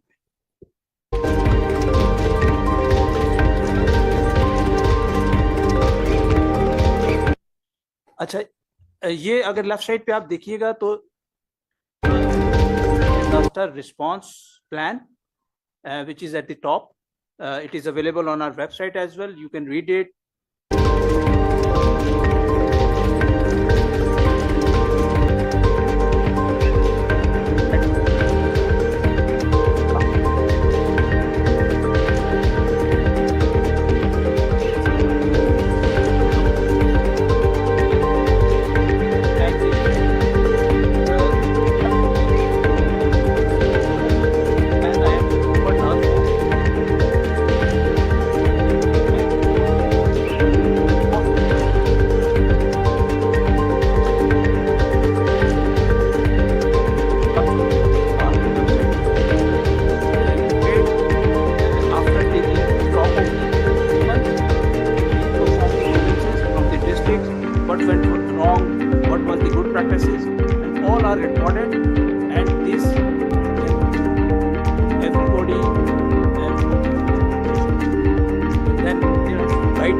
अच्छा, अभी response की मैंने बात कर ली.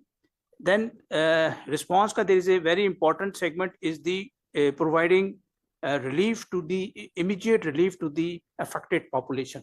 ठीक है, जितनी भी आप DRR कर लें, जितनी भी mitigation measures कर लें, there are people who are affected by the disasters. So you have to take care of them for few weeks before they go back to their houses. So इसके लिए there is a complete national level stocking policy. It is also available on website. You can read it out. Based on this national policy, वही जो हमारा act है पाकिस्तान का, district and provincial level are the first and second tier responders for the providing the relief. NDMA is the third tier responders at the federal level, and we coordinate with the international community as well in case of requirement. This policy is based on the assumption that in case of any disaster, we assume that 10 million population would be impacted. ठीक है, इतनी हुई नहीं है आज तक, लेकिन policy assumption based, and we considered that 6 million population they would be self-sustained. ठीक है, कहीं चले जाएंगे, कोई साइड पे चले जाएंगे, थोड़ा एरिया से दूर होंगे. We considered that in any case 4 million population would require any type of assistance, immediate assistance. So based on this assumption, we have formulated this policy, and it is approved by the cabinet, and we have divided the responsibilities. You can see as per the population, we have asked provinces to maintain the immediate relief items at their warehouses, and we have given the responsibility. If you can see, Punjab 1 million population, Sindh 0.5 million, so on. And at federal level, we are responsible to maintain the stocks for the 1.5 million population. On the left side map, you can see These are the location where we have the warehouses, and we are maintaining the national level stock. These are the logistics stocks, not the response stocks. Madam question was from the resources. So one part is this resource. Okay. So in case of any impact, this is the sequence we follow. First, the province, they provide the relief to the affected population. If their relief item is exhausted and they request the federal government for the assistance, then we release the issue, our stocks to the respective provinces. And in case we require more, then we coordinate with the people, those who are mentioned towards the right side. And then we request the military, we go to the NGOs, then we go to the industry and private sector. That is the part which Colonel Raza was answering, that we also coordinate with all the private sector present in Pakistan to contribute in the national response. Then in case we require more, then we go towards outside, but to the Pakistani diaspora. Okay? Asta asta mangte. Okay? Then in case we require more, as in flood 2022, then we ask the friendly countries. Or agar phir bhi kuch we require more, then we go the UN organization. People are asking why we didn't go for the UN appeal last year. ठीक है, क्योंकि ये हमारा cycle पूरा नहीं हुआ था. We were comfortable. ठीक है ना? We were able to provide all the resources within Pakistan. NGOs तक हम चले गए थे. INGOs को भी we did not engage. UN, we said thank you very much, wait for them. So many countries were approaching us. You need anything? We said wait, we will tell you. ठीक है, तो ये sequence है. तो people were asking why didn't you go to the UN? Why UN appeal क्यों नहीं launch की? तो UN appeal bad word basically तो मांग रहे होते हैं.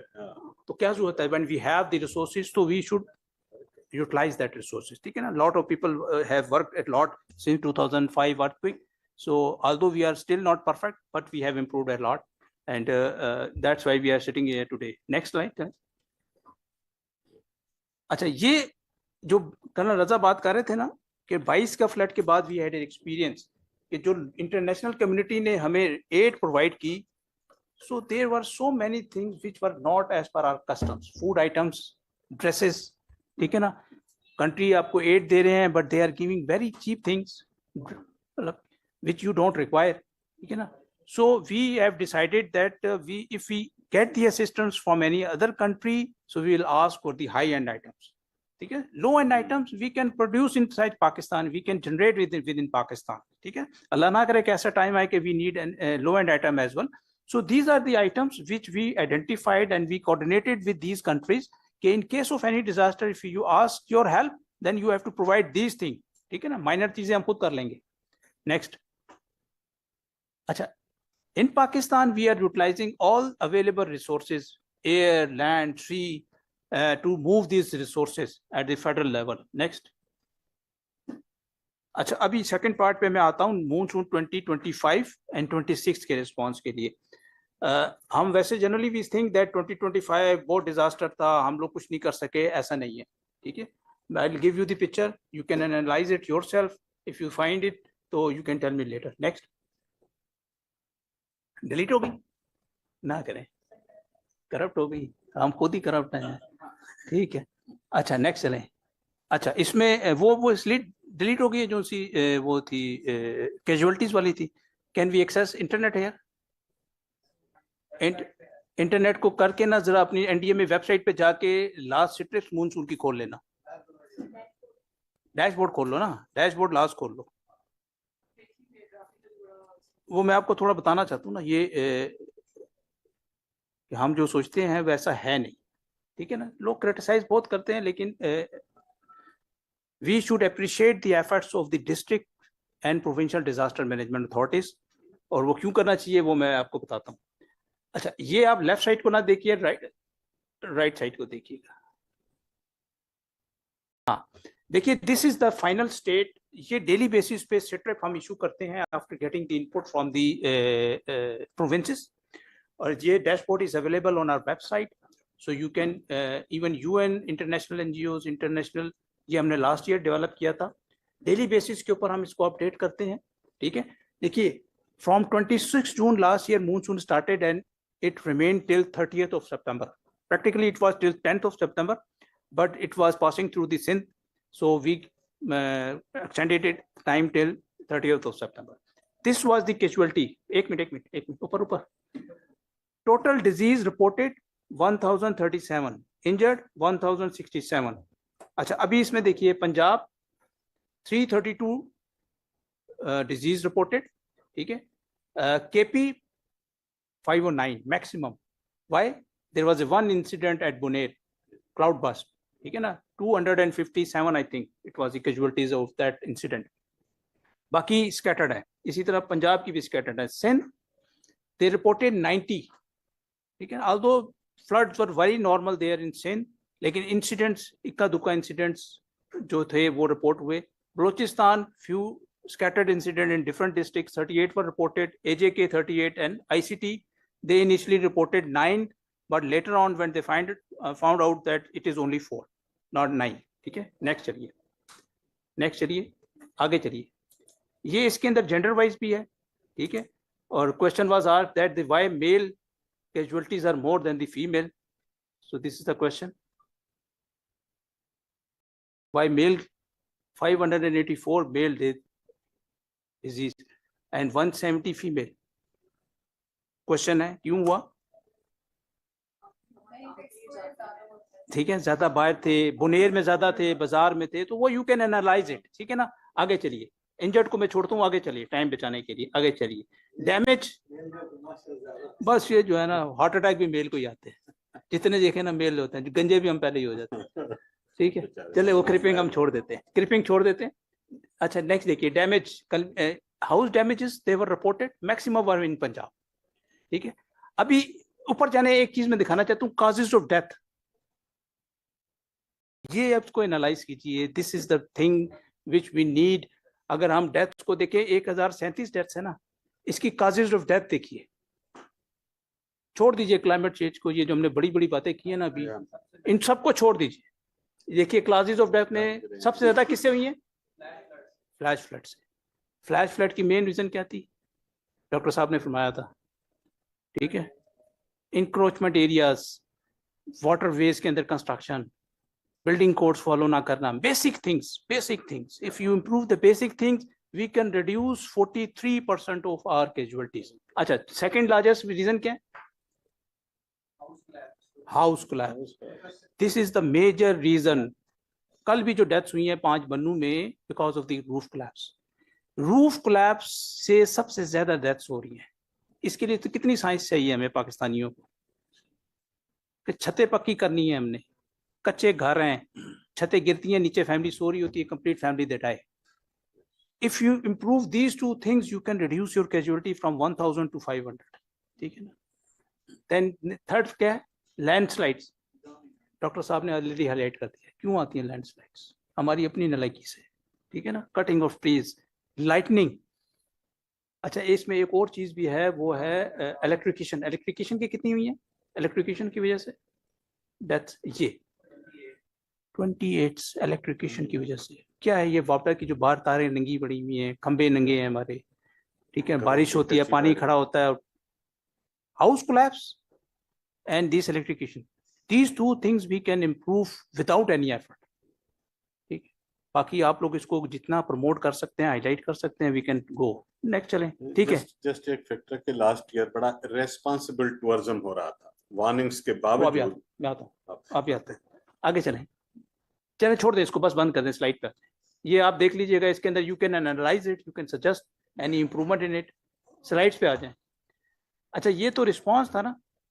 अच्छा, इसमें वो दिखा दें, सॉरी, इसके अंदर वो दिखा दें जो हमारे रेस्क्यू ऑपरेशंस थे. रेस्क्यू ऑपरेशन वाला स्टेट हम दिखा देते हैं आपको.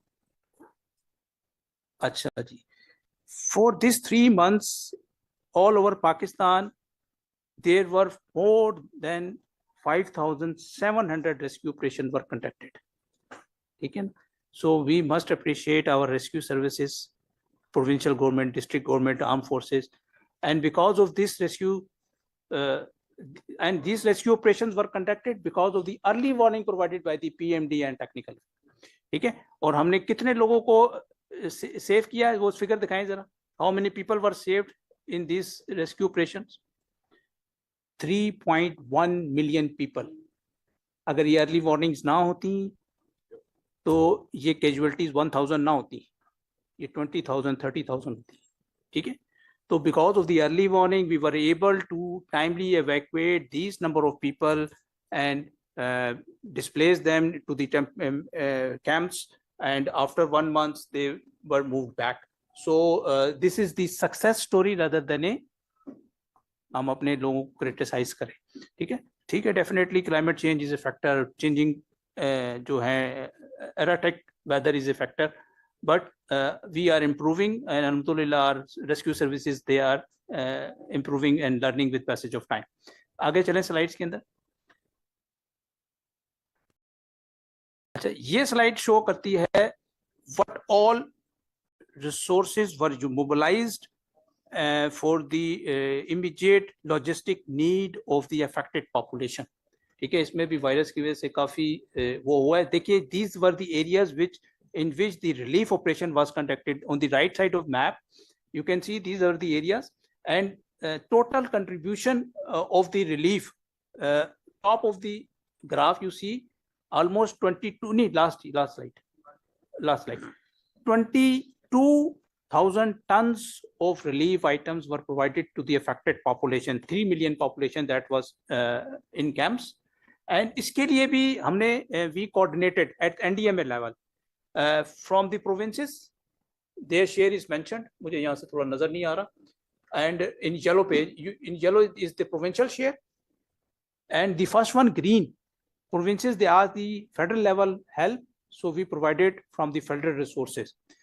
Then comes the armed forces, they also contributed. Air Force का सुना था आपने, Navy ने दिया था, Army ने दिया था. And the red one is the pillar.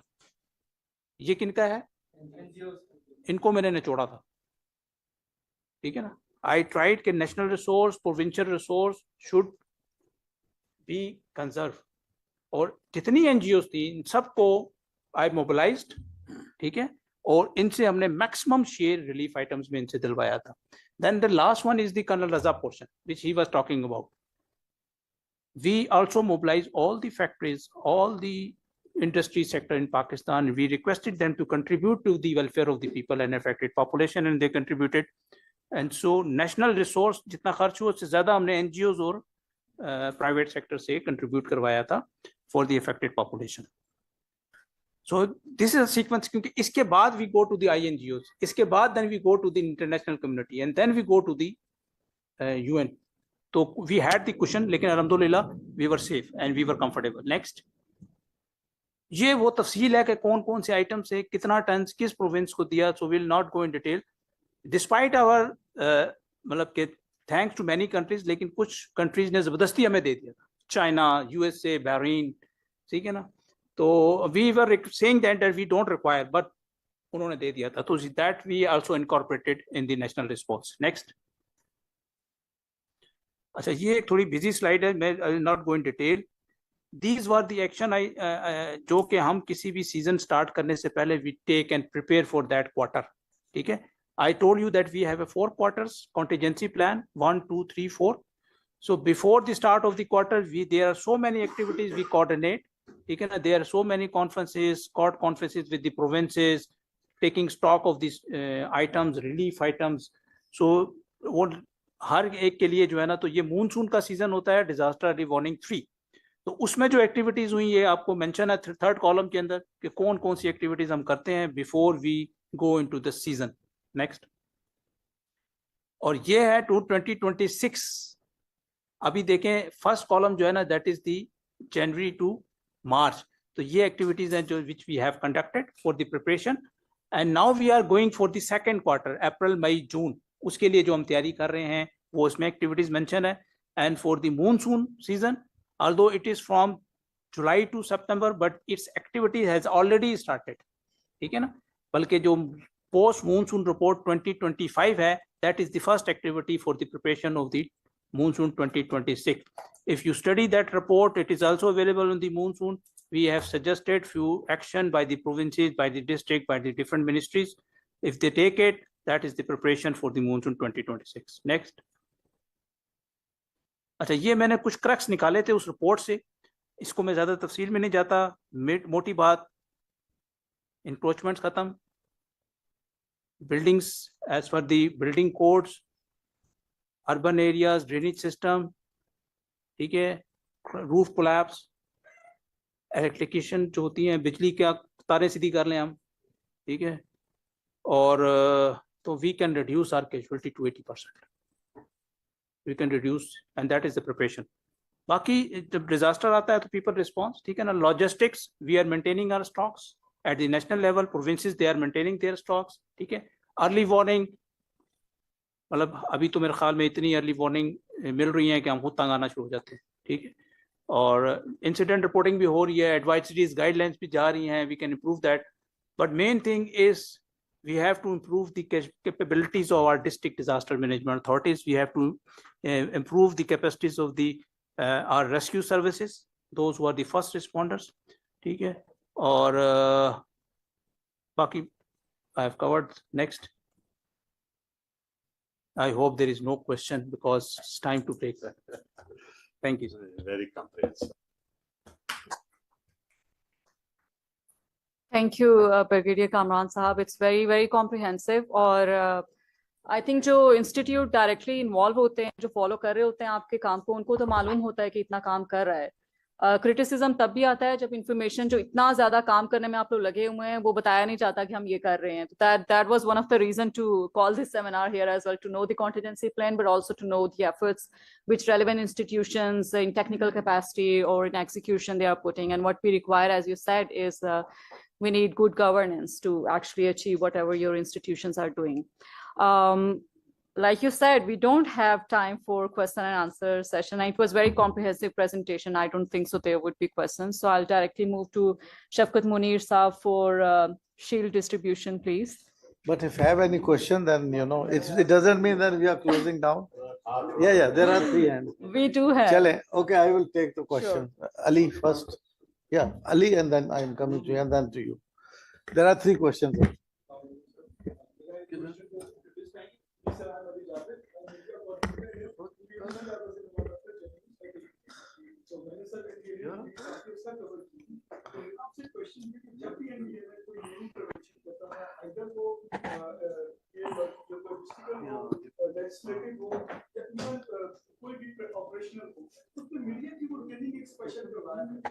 Like Pakistan Safety Schools framework पे जर्नलिस्ट की अलग से कंसल्टेशन हुई, उसके बाद आपने MHTRA उस पे अलग से कंसल्टेशन हुई, उसके बाद आपका जो नेशनल फ्लड मैनेजमेंट प्लान होता था हर ईयर, उसके ऊपर अलग से कंसल्टेशन, एक तो लॉन्च आप करते, मगर ओवर द टाइम हमने देखा वो आपने खत्म कर दिया। अब उससे जो वो एक ट्रेनिंग होती थी जर्नलिस्ट की, I am among those journalists who were able जी जी, जर्नलिस्ट का बड़ा इंपॉर्टेंट रोल है। Thank you very much. 2 question और ले लें सर, फिर इकट्ठा रिस्पॉन्ड कर दें। सर मेरा क्वेश्चन मैं ऑफिस से डायरेक्टर से सर, जो ग्लेशियर्स की कवरेज है, that coverage changes with every single day.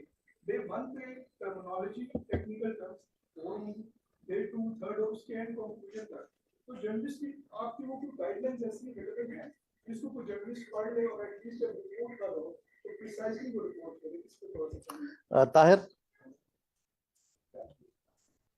Sir 2 question और ले लें, फिर इकट्ठे जवाब। जी, there was a basic change in availability of water. So the solution was infrastructure. Now, once again, there is a basic change in topography, in availability of water, and the time when the water. That is the basic disaster which we are doing at different random places. The best planning at some time would be to build relevant infrastructure for that. Are you doing something on that? Because otherwise, it is just only mobilizing public and asking public to take the precaution and all that after the disaster.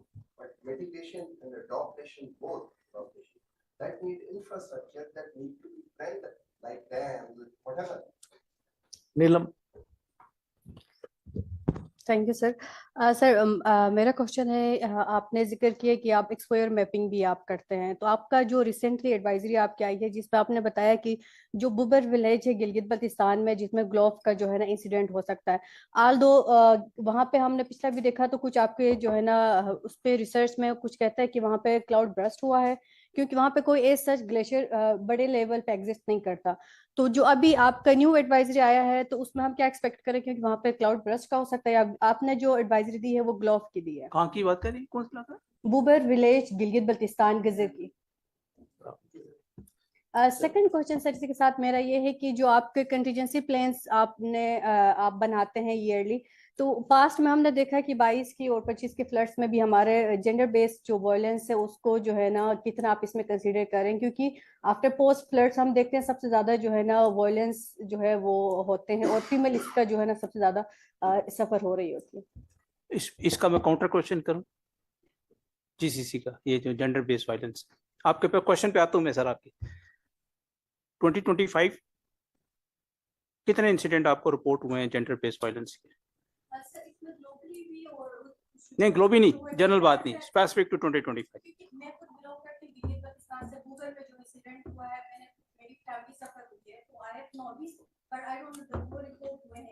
देखिए जो gender based violence definitely everybody knows, बच्चे हैं, women है, pregnant women हैं, बूढ़े हैं, मजदूर हैं, ठीक है। But if you see our Pakistani culture, we don't differentiate. कोई डिजास्टर आता है तो हम ये नहीं कहते कि औरत को पहले बचा लो मर्द को बाद में देखेंगे, we try to save everybody. अल्हम्दुलिल्लाह पाकिस्तान में कल्चर ये बहुत बेहतर है, लेकिन ये definitely these things were missing जो आप हाईलाइट कर रही।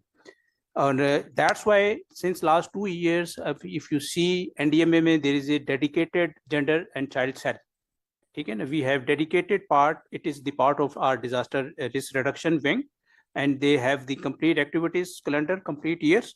और हमारा ये disaster response plan 2026 if you read it, complete gender and child जो community का portion है, it is covered in this contingency plan 2026। 2025 में it was mentioned but very little।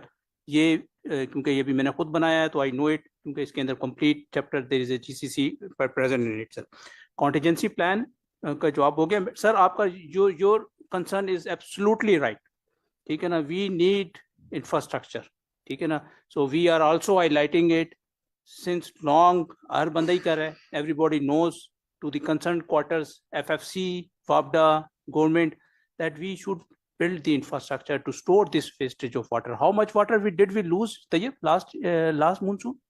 It was more than 35 million. 35 million acre MAF water was thrown away in Arabian Sea. It is equivalent to 10 Tarbela dam storage. 10 के बराबर है ना?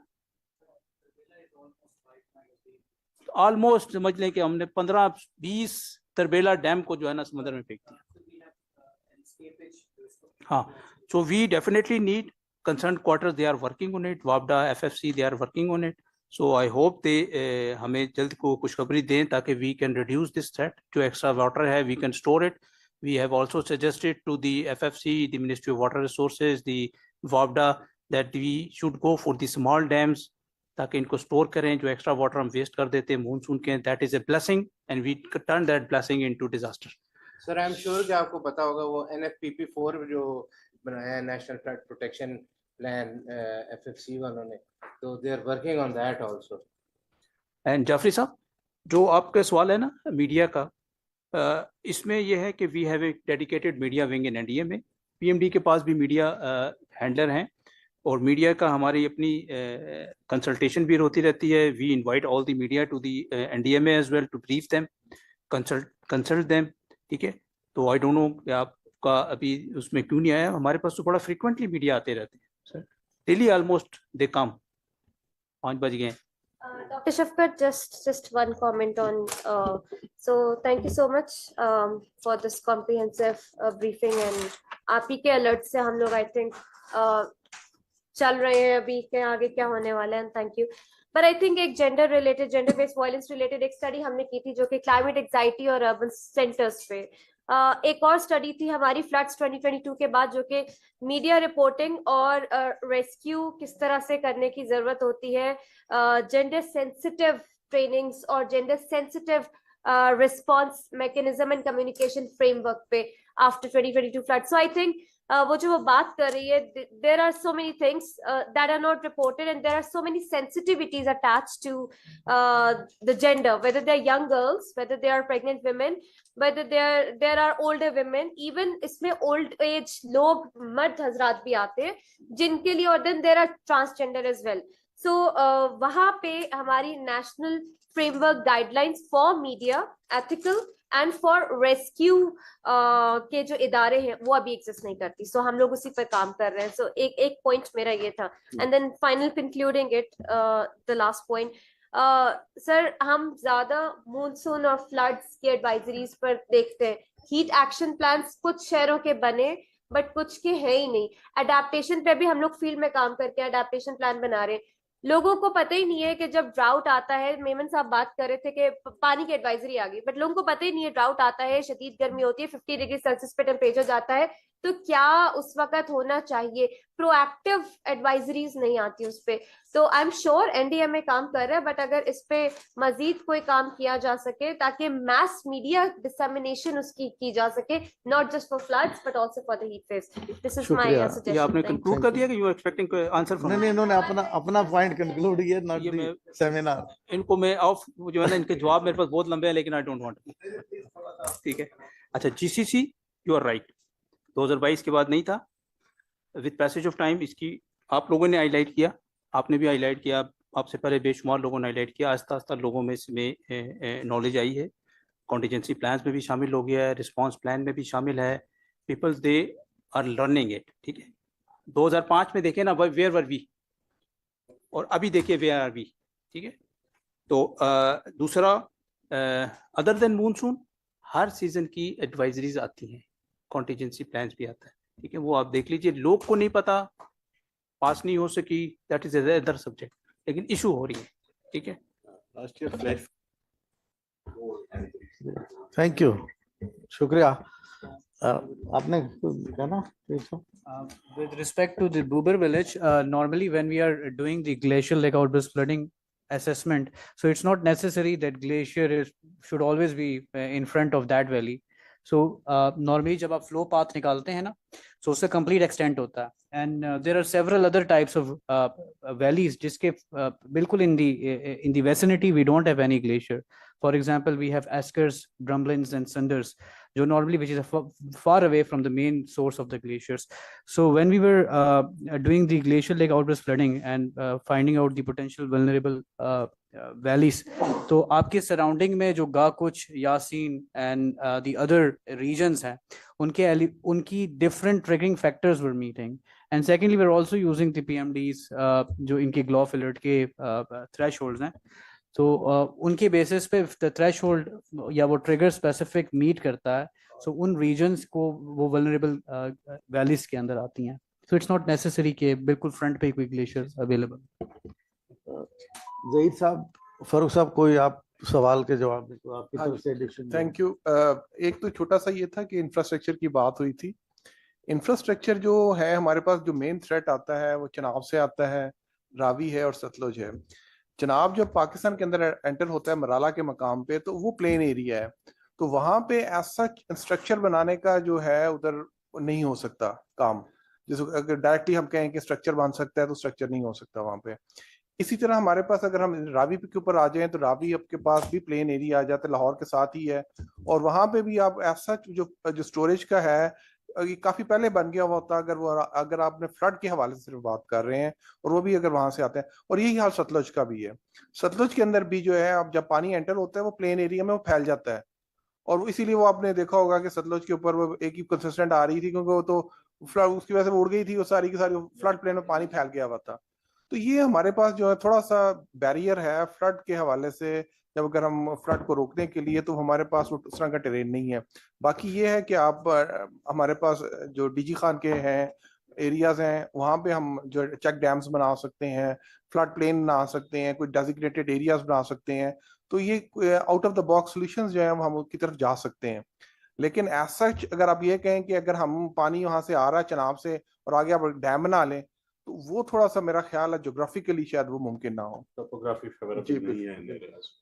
जी शुक्रिया। मेरा ख्याल है कि यहाँ पे बैठे हुए क्राउड में बाकी इससे ज़रा थोड़ा सा मेरे से 2005 के ज़लज़ले से लेके अब तक के सारे जो डिजास्टर इधर और 13 इन द रीजन, मैं अपने इंटरनेशनल रोल में भी जो रीजन में बड़ी इमरजेंसी है उसका हिस्सा रहा हूँ। तो इस सारी की चीज़ की बहुत सारे यानी फॉर्मेशन में भी इवन NDMRF जो नेपाल में बना उसमें भी हमारा कंट्रीब्यूशन, बाकी जगह और यहाँ भी जो सारा कुछ बनते देखा, मेरा NDMA से बड़ा करीबी ताल्लुक है, सेवरल चेयरमैन। हाँ वो बता दें जी जी हाँ, वो तो वो असर, लेकिन मेरा इससे पहले वो बहुत पहले से। अच्छा वो बहुत पहले। अच्छा मैं ये सिर्फ ये कहना चाह रहा हूँ कि आज अगर हम ये देख रहे हैं ना, तो मेरा ख्याल हमें फख्र महसूस करना चाहिए। हमारा NDMA PDM और आपका जो PMD जो है, जितने एडवांस लेवल पे हम एक तो thankful to the god and thankful to our scientist experts जिन्होंने ये बिल्ड किया। मैं समझता हूँ कि ये बहुत बड़ी सेफ्टी सिक्योरिटी, और वही है जैसे हमारे बॉर्डर पे हमने सेव किया, ये भी बॉर्डर सेव करने वाली बात है। तो 2005 से अब तक जब मैं सारी चीजों को मेरे सामने हुई देखता हूँ, और दुनिया में भी हुई, मैं उसका भी कंपैरिजन कर रहा हूँ साथ, और एशिया रीजन में पर्टिकुलरली जहाँ मैंने काम किया, तो we are far ahead of many of the Asian countries अल्हम्दुलिल्लाह। So we are proud of you, और इसी फखर को महसूस करते हुए मैं छोटा सा SDPI की तरफ से PMD और NDMA के लिए एक हमारी तरफ से शील्ड है, just to recognise your great work. Thank you very much for your participation here and also guiding us for future work. Thank you Zainab also for your contribution. Mariam, thank you very much. Thank you Dr. Sab. Thank you जी, thank you very much. Ali जरा ले आओ।